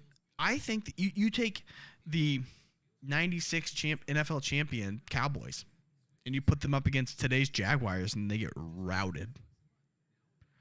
And it's purely like, is Michael Irvin better than any receiver on the Jaguars? Maybe. Like, football is a little different in that, like, athleticism kind of is a little different because it's not the end all be all like in basketball because it's 5-on-5. But the problem is the lines would just be so bad. Like, the offensive defensive line of the Jaguars would just move them. There was no Trevor Lawrence either in the 90s. And James Robinson would just run all day because the offensive line would just move people out of the way. Yeah, I mean Lawrence, who runs a 4.5, 4.6 40, would blow around any defensive end. Yep. Again, because the defensive linemen and linebackers weren't that fast. Yeah, and he can throw the ball so fucking hard, a linebacker's not going to catch him. Visca Chenault in the backfield and say, good luck. That's the thing is, like, things like that. Like, Jim Brown has all kinds of records from playing back in the day when he was the size of the defensive lineman back then. like again, put Derrick Henry in the 90s. That's like put Kamara back there. No one will ever touch him. Like, it's just when you put athletes backwards, it's another thing. Like, it makes people like, you're someone who I felt comfortable to bring that up with. There are some people I would never want to say that I wouldn't put Jordan in my top 10 because it freaks them out. But I'm just like, no, it's LeBron and a bunch of guys play now. It's just a matter of science. It makes sense. 15 years from now, it'll be different. We can accept it when it's long jump and sprinting. You know who the fastest people in the world are? Like 10 people from the last decade. You know what? Right? Like, we can accept all the that. records are smashed. No one from the 90s. Like, that's just how it works. Like, when Usain Bolt crushed it, it's not like he was crushing everyone else by like seconds. One NFL player's game who would translate from then to now. Whose do you think most? Say a player from the 80s could play today. From the Barry Sanders. Well, those two too, especially with the agility. Bo. Yeah. Bo Jackson translates. Because like, he was the freak of the time, but he ran a 4.28. Football is different because there's just so many bodies on a field too. Like, there's 11. Like, you could bring quarterbacks forward for a little ways. You know what I mean? Just because it's but the arm strength wasn't like. No, it's not the same. But that's not the end all be all. Because like Brady, right. There's so much Smarts. mental and intangibles in football, and people want to say that there is in basketball. Basketball is almost pure athleticism, shooting. It's pretty obvious. Baseball again is similar to that. Football, there's schemes, although really no, because the speed is so. The mental a hitter game, from the 80s is not going to thrive now because even an average fucking baseball player is going to throw it 96. You're not going to catch it. The mental capacity in football is the most of any sport.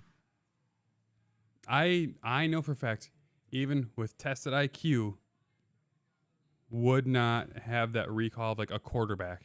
No, it's the most important. Like, and Tom Brady's proven it. You instinctually have to know to make the right call. You instinctually have to be able to go through your reason, and some of that's just not pure athleticism.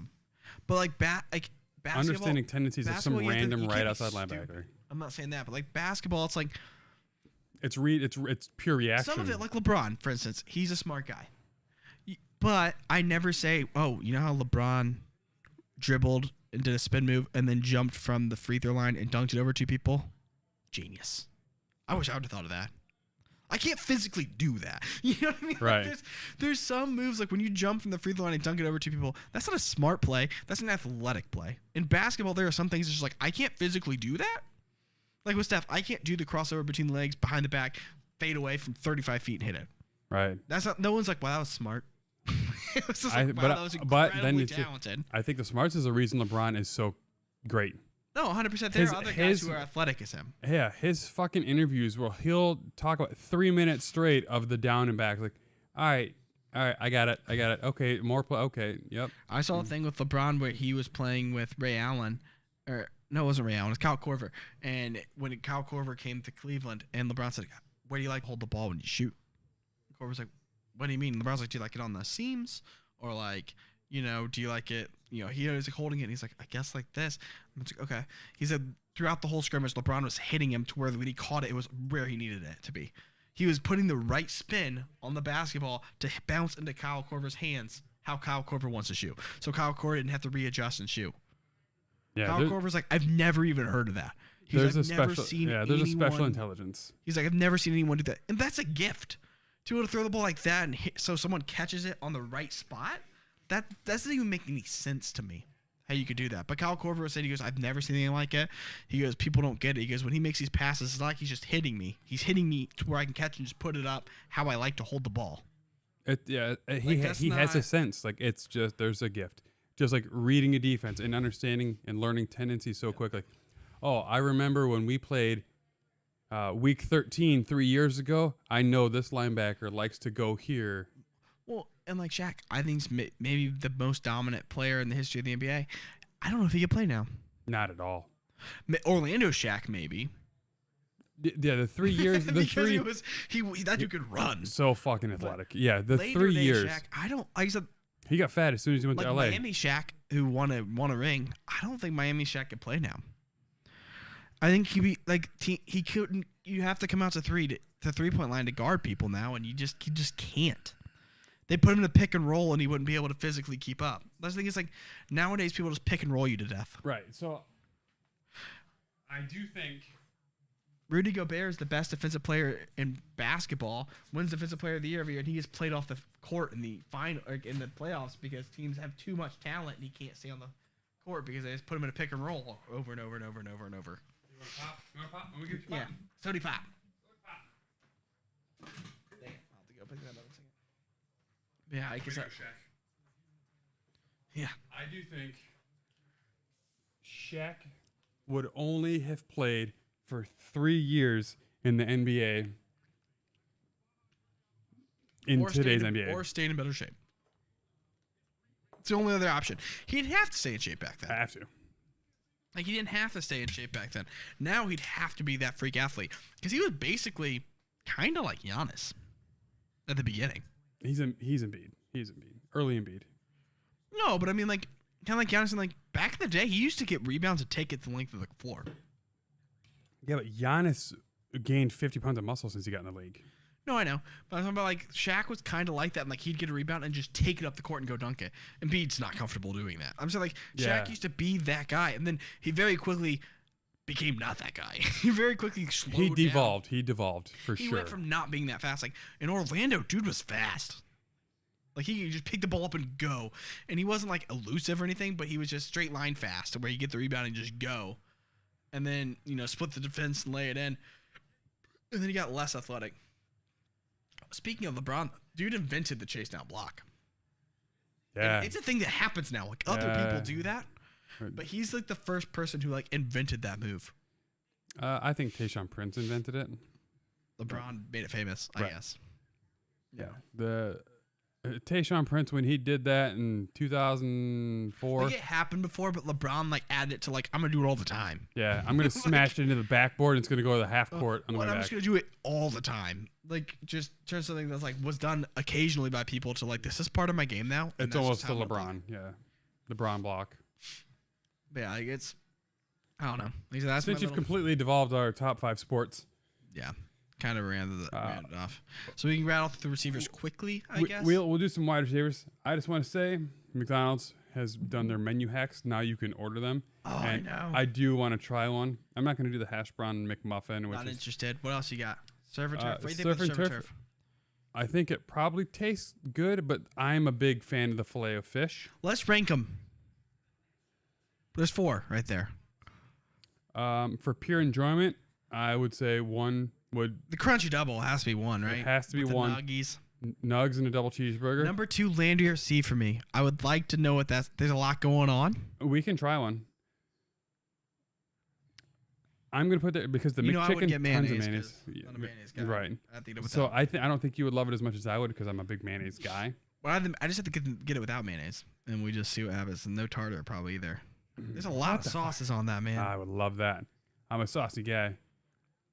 This one would be best for flavor. This one would just be such an amalgamation of just chicken, beef. Yeah. And then third to me is surf and turf, which is basically just the Landy or C without the McChicken. chicken. Or the sesame seed bun. Yeah. And then I have no interest in the other one, really. my mom already does that. She has done that since I was a fucking tot. Yeah. Sausage McMuffin with egg, hash brown on it. She pours the ketchup on top of the hash brown and a whole packet of salt on top of that, and then eats it. She has done that since I was a fucking kid. I would like the beef and chicken. I would like to do a double with a McChicken.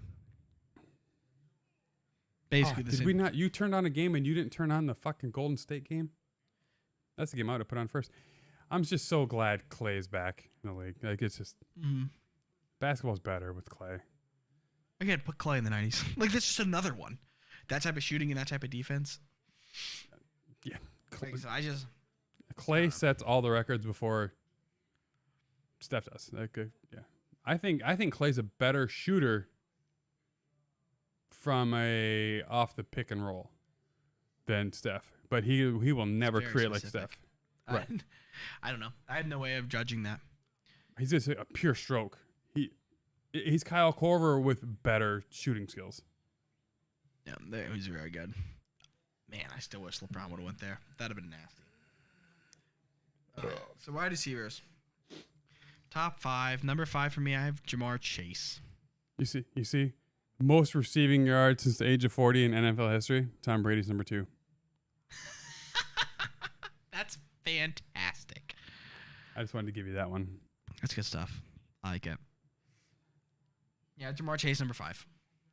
So for people who don't know, legit, the third is actually negative. So technically, only a couple players in history have at 40 caught an NFL pass.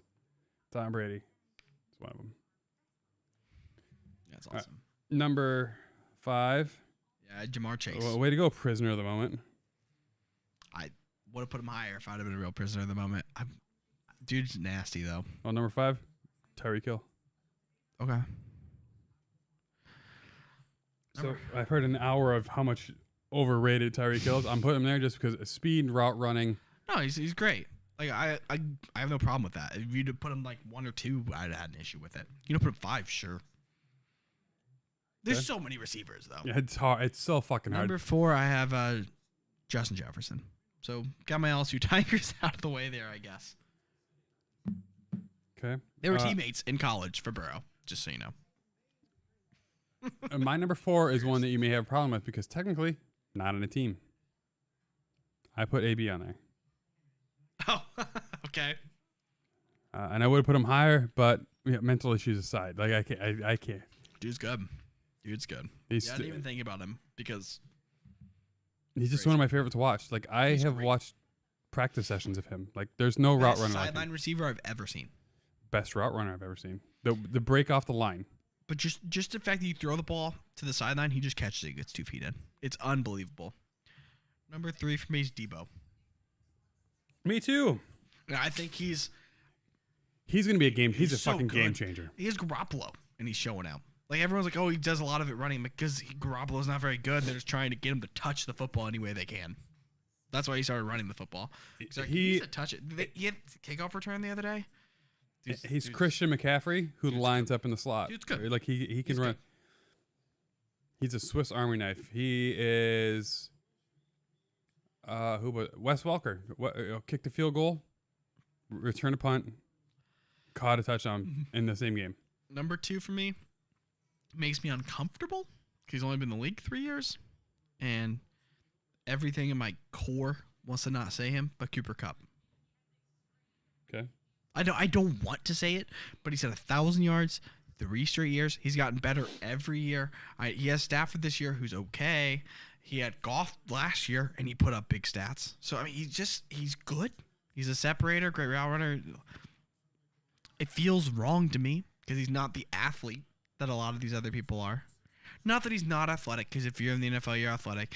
But he's not like the jump ball guy, which I usually value in receiver. Because if you're going to be elite, you usually have to do it. But there comes a point when you're always open. I mean, against the Bucs, they just had to stop Cooper Kupp. He got a deep ball. He's getting deep balls. He's getting underneath balls. He's getting red zone targets. He's doing everything on the field. It doesn't matter. Number 2 for me then was Devontae. Devontae's my 1. Kupp is my 1. See, I couldn't put Christian McCaffrey in Kupp. You get conscious. I'm like, Kupp, McCaffrey, Josh Allen. Yeah. Heil Hitler. Yeah, my top five QBs though. I think I had Mahomes one and Russ. So I put Kupp there because against the best competition, so good, he's so good. They couldn't stop him. Like I said, I went back and forth, and I ended up landing on Devontae as my number one because the jump ball tiebreaker. I think they're very equal, except for if you had to throw a jump ball in their end zone, I went Devontae Adams. And that's where I was like, I don't know. They both are elite route runners. And they both catch the ball. I don't know if drop it's the ball. the quarterback that's hitting that spot a little bit better because one's got Stafford. Devontae's taller and just jumps, man. But that's the only reason. Like at the end of the game, that slant, Kupp has a sixth gear that went through him evading tackles. I'm just uncomfortable with the Kupp one because he went from like rookie year was pretty good, sophomore year was really good, but like never would have put him in the top 10 even, and then this year just had a monster record setting, and it makes me uncomfortable. Like I said, it makes me very uncomfortable to think that it's a flash in the pan thing. Yeah, like I'm just like, is it like just some weird year? They haven't schemed around him yet. Like, what if that's Joe Burrow or Jamar Chase? Like, their baseline was higher than everybody else. So I think Jamar Chase is very, very, very, very good. I think he's handicapped by the fact that T. Higgins and Tyler Boyd are also good. I think T. Higgins ultimately is a more essential player because he's bigger and he takes that middle better than Jamar will. Jamar's a rookie though. But that's because loved. He's young. That's the only thing is he's so young that like his game should develop. My love for Higgins is the same that I have the love for Larry Fitzgerald. And he's not just a deep threat. Nowhere he won't line up, no hit he won't take. T. Higgins is fucking big. Mm-hmm. Higgins is good. Higgins and Jamar Chase is a very scary one too. The NFL is going to be in for. I think T. Higgins probably going to take a massive contract in 2 years, and he's going to end up getting franchised, and then he's leaving. I think Jalen Waddle is incredibly talented. I think Devontae Smith is incredibly talented. Receivers are coming out like crazy right now. I'm hoping my Bears can get one of them. I mean, think about all the young guys: McLaurin, AJ Brown, Diontae Johnson. I'm surprised Jalen Johnson, like that. He's a third round pick, fifth. Jalen Johnson for the Bears. Oh. Yeah, receivers are everywhere, man. So it's just one of those things.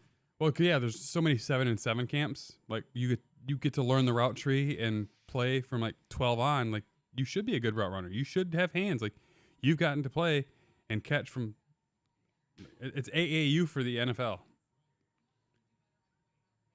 All right, so we abused the shit out of this. We went longer than I anticipated. We're an hour and 53 minutes so far. Yeah, I went on my little. Yeah, your NBA tirade really derailed us for 25 fucking minutes. I know. But you know what? That's how you get your job on ESPN one day. It's just I You'll just be on, ignore it in the skill sports. We're just like, oh, but skills. Yeah, but. Speaking of skills, because I got in an argument with somebody, and they said me, they were like, oh, well, just because you're bigger, faster, and stronger doesn't make you a better athlete. And I'm like, yes, it does. What else does it make you? It absolutely does. I know what sucks about racism being so rampant. You know, Brian Flores suing the NFL like it's a class action law, like it's a major fucking thing going on. And this is gonna sound ignorant, I realize that, and it's not meant to sound racist, but like Jimmy the Greek in the 70s talked about how black athletes were bred that way. Well, he's technically not wrong in the fact that in the days of slavery, you bred the biggest man and the biggest woman, and like your whole goal was to make a fucking tractor out of people. There's a Bill Burr joke where he's about the master race with Hitler, and he's like, we kind of accidentally already did that. We have accidentally did that. Yeah, when Jesse Owens fucking destroyed Nazi Germany. I know it sounds shitty. I'm as a very fortunate white man in America, but I do think that genetics play a huge factor, and hundreds of years of slavery have kind of bred the biggest, strongest black person for generations. And it's paying dividends as far as careers go in athletics. And now they're fighting their way back to try to get roles in management and things like that. That's where I think the racism is shitty. They don't think a black person can be a GM and things like this because, well, look at him. You don't see, like, that's when it takes a real shitty turn. And the mess is this getting steam. Do you remember? No one heard about this, but like a year or 2 years ago, the NFL paid a huge settlement to ex-players who had got diagnosed with CTE. The NFL originally did not give them money for because it turns out that their expected IQ of African Americans was like 10 to 15 points lower than white players. So when their IQ went to a certain level, they were like, I have CTE, I need this. The baseline for African Americans was lower, so they were like, oh, well, we don't know you have CTE. Yeah, we thought you were dumb to begin with. Yeah, so they settled for like $1 billion or something absurd, like just absurd amount of money, and no one talked about it because it was just such a black eye. And then I the Flores I thing, didn't hear that. Yeah, and the Flores thing now is out there, but yeah, I will say I'm glad the Bears hired a black GM before it was a thing. Before it became this huge, like, this is going to be big. This is going to change a lot of landscapes. And then you talk about the integrity of the game. Flores saying he got offered $100,000 for every loss. That is dirty pool. $1 billion settlement. As you can see, the NFL was asked about it, and their response wasn't, okay, so it's not racist. It's called race norming. It was their whole defense. They straight up were just like, yeah, we did that. Assume black players start out with lower cognitive function. Isn't that insane? That's 2020. Well, 2020 was a settlement, but it was brought up in the 90s. Yeah, I mean, that's fresh. That's fresh out, And no one talked about it. I mean, it was nowhere. But it's a good old boys league, man. Look at the Bears brought in fucking Polian, who's in his 70s, who said Lamar Jackson should never be a quarterback. He's a running back. I'm all for getting rid of some of the old whites that are doing this shit. The Donald Sterlings or the Clippers. Like, what How crazy is that, though? I mean, the settlement was in 2020. This story from NPR was in 2021. Did the NFL paid $1 billion to settle? Do you think they also paid like ESPN and NBC and places like that to not run it? Yeah, I mean, probably because I like, or were they just like, hey, listen, if you run this story, we'll have to rethink our contract with you for Monday night on ESPN and Sunday night on NBC and Fox. We might think about redoing that. That's something I think of because that was not talked about at all, and that's blatant racism. We can't even fathom the type of money that are in these deals, and like, no, but that is blatant racism. We just assume black people are dumber. That was and they were just like, yeah, it's called race norming. Like, they were just like, didn't at all deny it. Yeah, they're a lower baseline, so it's normal for them to be sold. Their IQ should be at 83. $1 billion. It's they settled for $1 billion. And there had to be clauses in there being like, we're going to give you this money and you're not going to talk about it. Really, everyone gets an NDA. Oh, it had to, because that's a lot of money, but like, it just was not talked about. I didn't even hear it. Yeah, and you follow sports. Like I said, ESPN didn't run it, and it was like confirmed. There was a settlement. The NFL admitted to it. That's what's crazy to me. It wasn't like a rumor. But yeah, it wasn't run. And it was last year? Yeah. Yep. Before last season. Like I said, that's mind-boggling to me. It is shameful.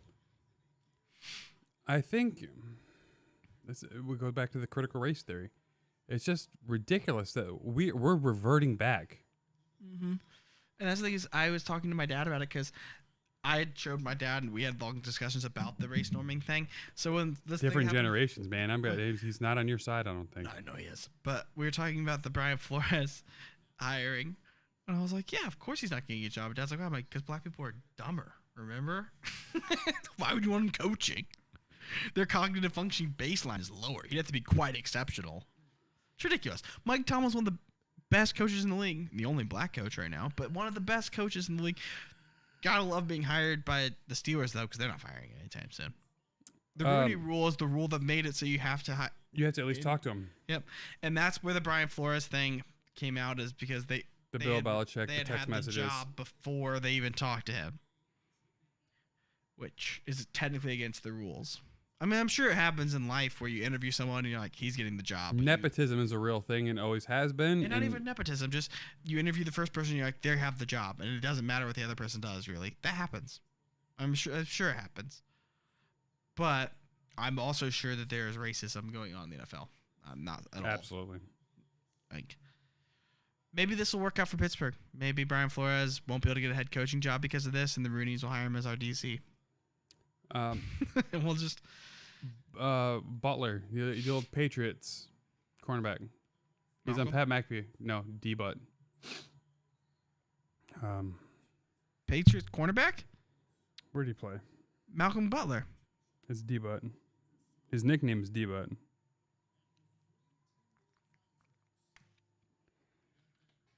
Darius Butler? Darius Butler. That's it. He talked about that. No, because he's trying to get into coaching. He admits there. I mean, he talks about how there is racism involved, but a big aspect of it is, there's so many black players, 70-30. Well, a lesser athlete, the white guy, instead of going into playing, goes into coaching. Average player plays 3 or 4 years, but he wants to coach after the fact. But he has to go start from the bottom, where the same spot the white guy did, who now has a 5-year head start on coaching because they did quality assurance, scouting a position, coaching a position, assistant coordinator. Like, it's a lot of steps to get there. And when you play for that long, you don't get credit for playing against the players that you're going to try to coach against, because you're only looking at your spot versus teaching people to do that spot. With that said, though, if you're Tom, do you think Tom could get a head coaching job right now if he wanted one? I would hope not. I think he could. He probably could, but he shouldn't. At least in an OC position. I think you're right to OC. He could, but I don't think he should. Leftwich went to OC pretty quick. But did he get offered the Jaguars job? I don't know, but I don't know. I know nothing about how he's doing head coaching wise. So I said he went to OC pretty quick, is all I was saying. NBA, you see it. Jason Kidd retired and then was a head coach immediately. Not a good one. No. Steve Nash did the same thing. He's coaching the Nets now. LeBron could coach. I don't think LeBron could coach. I think LeBron would be a good coach. Because LeBron's too good of a player. I think his expectations would be too high, and he would be too hard. I think it would cause players to give up on him. Yeah, the old Jordan theory. The thing is, I think LeBron... That's why Steve Kerr, I think, is such a great coach. I think LeBron would be a great coach. I think he'd be a terrible GM. Like Jordan. Jordan's a shitty GM. LeBron would be a terrible GM because he would just want... Yeah, look at how his teams are now. He would just want veteran superstars. He wouldn't care about anything. Dude just not want to play with rookies. Which I kind of get it. Yeah, but look at Wiggins. Wiggins is starting in the All-Star game. That's true, but LeBron literally went to the finals like every single year for like a decade, basically. So he was like, I don't have time for learning curves. I don't have time. His teams would have been super for longer rather than keep getting... That's true, but I'm saying he's like, I don't have time for guys to be shaking in their boots when we get to the NBA Finals. I need grizzled vets. I can take whoever to the finals. I need guys who aren't going to blink. He could have kept his good players, and he would have ended up with players like Matthew Dellavedova. He's a terrible GM. The thing is, the only reason Dellavedova played is because Kyrie and Love were both out. Here's the problem. He shouldn't have played with guys like that. He should have played with really good players who had Wiggins. Need the balls to succeed. He could have had Karl Anthony Towns, too. How could he have Cap? Well, it came up. There was a trade lined up, and he chose AD over Cat. Oh, yeah, that's fine. AD's better. For now. LeBron's 37. LeBron doesn't have a lot. LeBron's ageless at this point. He's going to be elite until he retires. The thing is, like, his issue was, like that trade they did this offseason for Westbrook was terrible. Kuzma, Caldwell Pope. He gave up Kuzma, who's his 3-point shooter he needed. Yeah, Kuzma, Caldwell Pope, and Montrezl Harrell. I would take all that for Russ instead. The problem is he doesn't want to play with young guys. He's shown it again and again and again. He doesn't want to play with young guys. I think his thought process is what I said earlier about like wanting to shake your, but the problem is like young guys develop. And nowadays they develop fast. They adapt to the speed of the game so much quicker than they ever did when he was a rookie. Like 17 years ago, the top 10 picks in the draft Wiggins was is a late bloomer. So I don't necessarily mind the Wiggins trade all that much. And I liked him right out the gate. Yeah, I could see it. He's just now peaking, and that's been like 10 years ago when he got traded for Love. That feels like an eternity ago.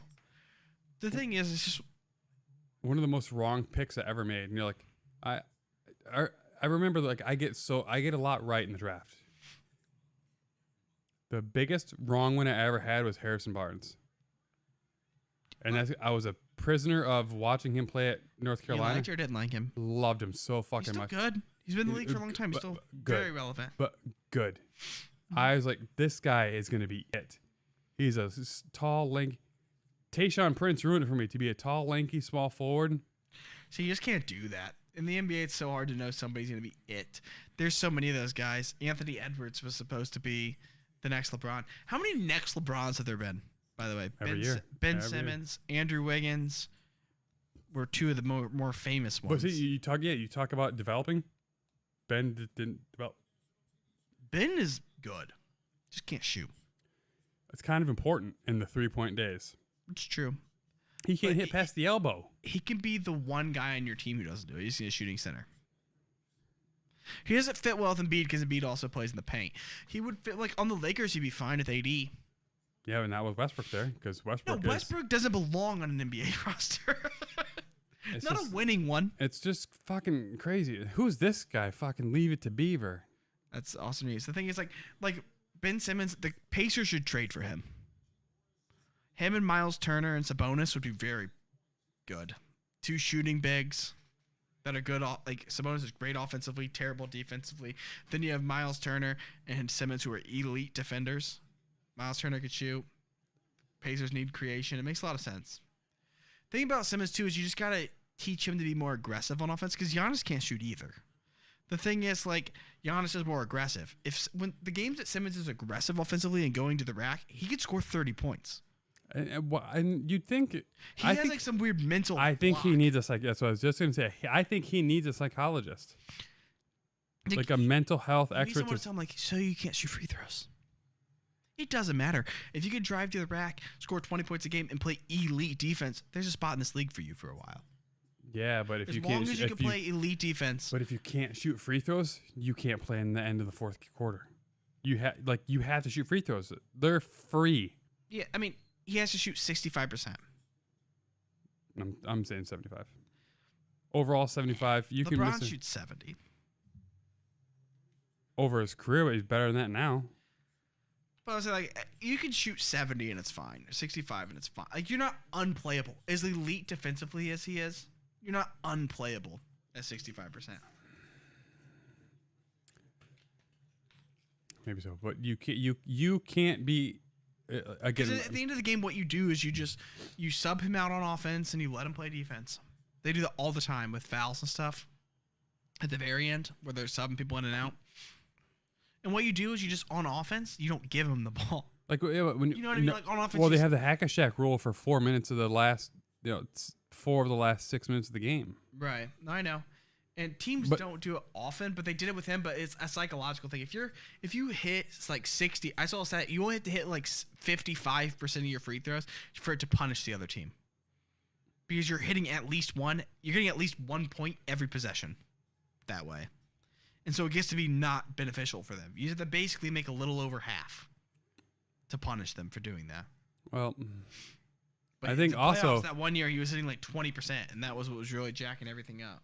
It also doesn't help that Embiid now, like this season, I think is like an 83% free throw shooter. Like, so I think there's a mental block that the point guard is significantly worse than the center.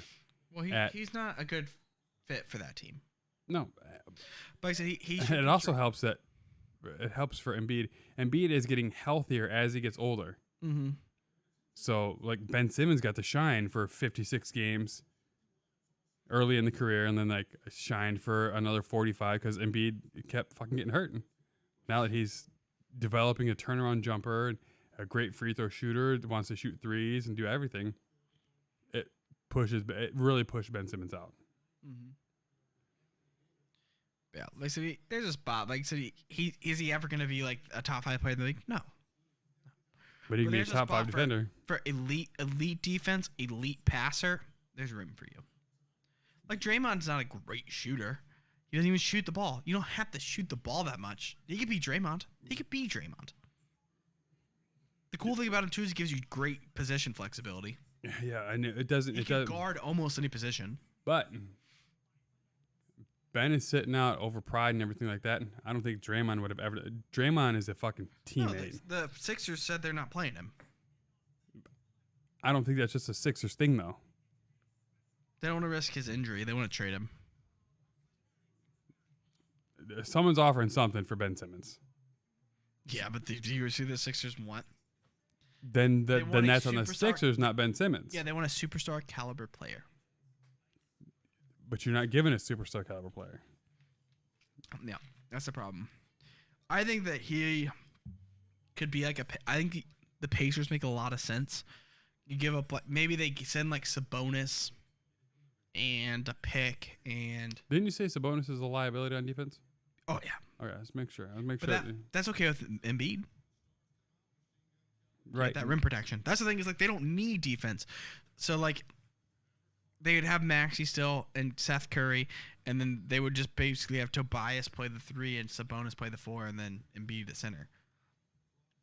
You can have one suboptimal defender. That's okay. You just have to have the right fit around the him. day and age of the 2-3 zone that survives in the NBA, the man zone that survives in the NBA. Sabonis is really good offensively, so he would help the Sixers in that regard. And then in times that they wanted to go defense at the end of the game, they're switching back forward. They just put Matisse Thybulle, who's an elite defender and absolute zero on offense, in the game on defense, and let Sabonis play on offense. It makes a lot of sense. And then the Pacers would have Ben Simmons and Miles Turner, which defensively is a nightmare for other teams. Offensively, neither one of them necessarily creates their own shots, but you just they can move the ball. You need Simmons to basically be more aggressive on offense, and that's a pretty good match made in heaven there. You know, NBA's done, or the NFL's done after next week. I'm gonna have to get up on my my NBA game and your analytics to have this fucking podcast survive for a few months of dead NBA time. Yeah, I'm ready for baseball to stop. Especially with baseball fucking lockout. I think they're gonna have to play a regular scheduled time. I think that they're with no spring training. I don't know. I think they're gonna have to. They can't miss the regular season because I think that they don't have the viewership that they can just lock out. They're already hurting too much. They need the full season to get their money, so it'll get worked out. The Reds are gonna suck though. So are the Pirates. You a Pirates fan? No, I'm a Cubs fan. The Cubs are gonna suck too. Cubs ain't getting nothing. It's a rich real estate family that just wants to make money, say they own the Cubs, and not.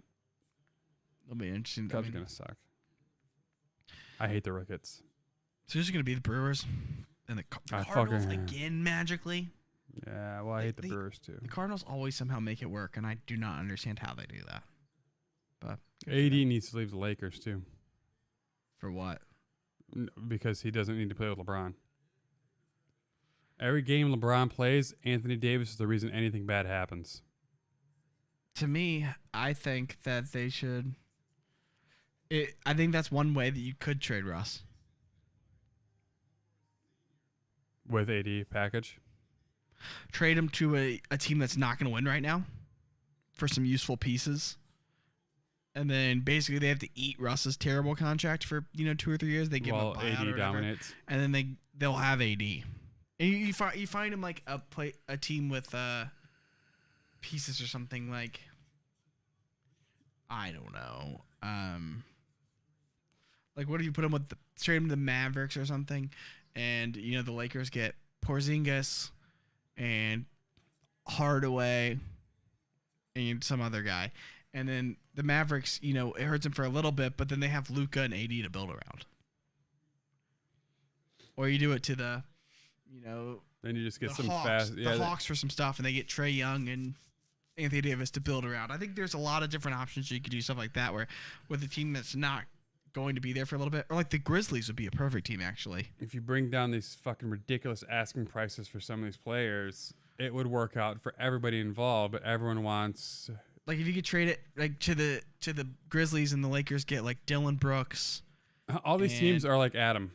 Steven Adams and stuff like that. Yeah. Yeah. But if you do stuff like that, though, and then can you imagine if you could build a team around Anthony Davis, Jaren Jackson Jr., and John Morant?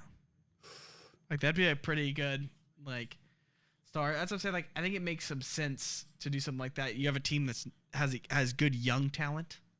While you're eating up the old salary cap. Yeah, eat salary cap for 2 or 3 years, but then in 3 years, you have couple of decent drafts if you got the right pieces involved in it. You're gonna have a young team, good contracts. Yeah, I'm with you. Yeah. Trevor Ariza, Jesus, he's not been good for fucking 5 years. Anyway, Probably should get off. I gotta go check and make sure Nicole's phone's up and running. Otherwise, she'll be mad at me for having her upgrade her phone, even though she asked me to order it. She's supposed to update it. She didn't do any of it, so I had to do all of it. She bitches about technology, but wants technology. Well, yeah. Don't we all? Amen. All right. It's been the MVZ podcast. Next week when we're on, we'll be wearing our new hoodies, and we'll have the banner up in the background. And after that, I suppose I should change that. Ready. Yeah, I suppose that at that point, I should probably change the YouTube. All right, y'all. Anything to say goodbye? Oh, wait. Did I hear the NBA is going to bring back the skills challenge, or the NFL is bringing back the skills challenge? I do not know. We'll find out. I'll look it up. Y'all be good now, you hear?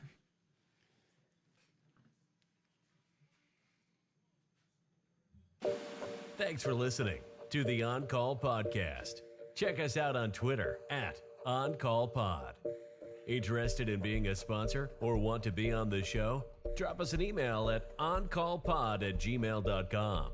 For more info, go to oncallpod.com.